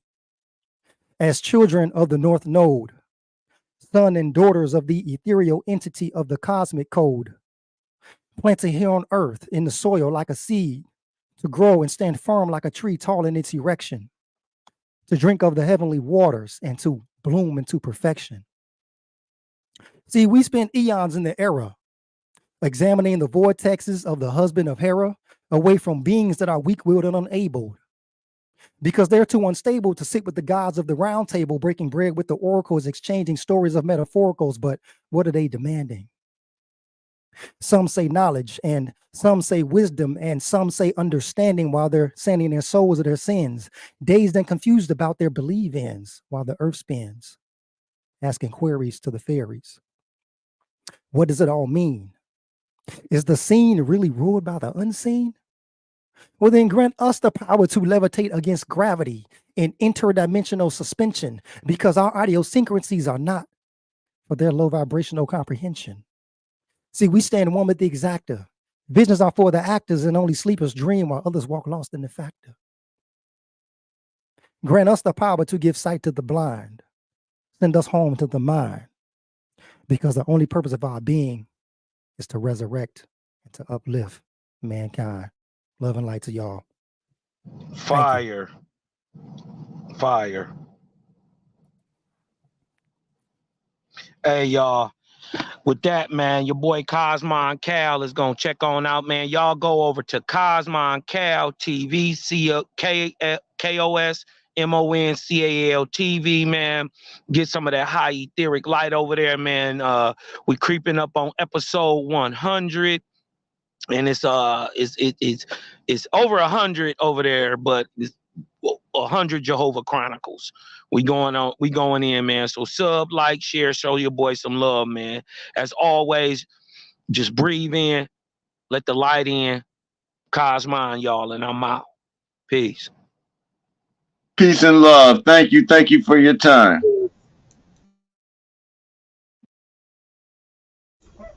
Peace, peace.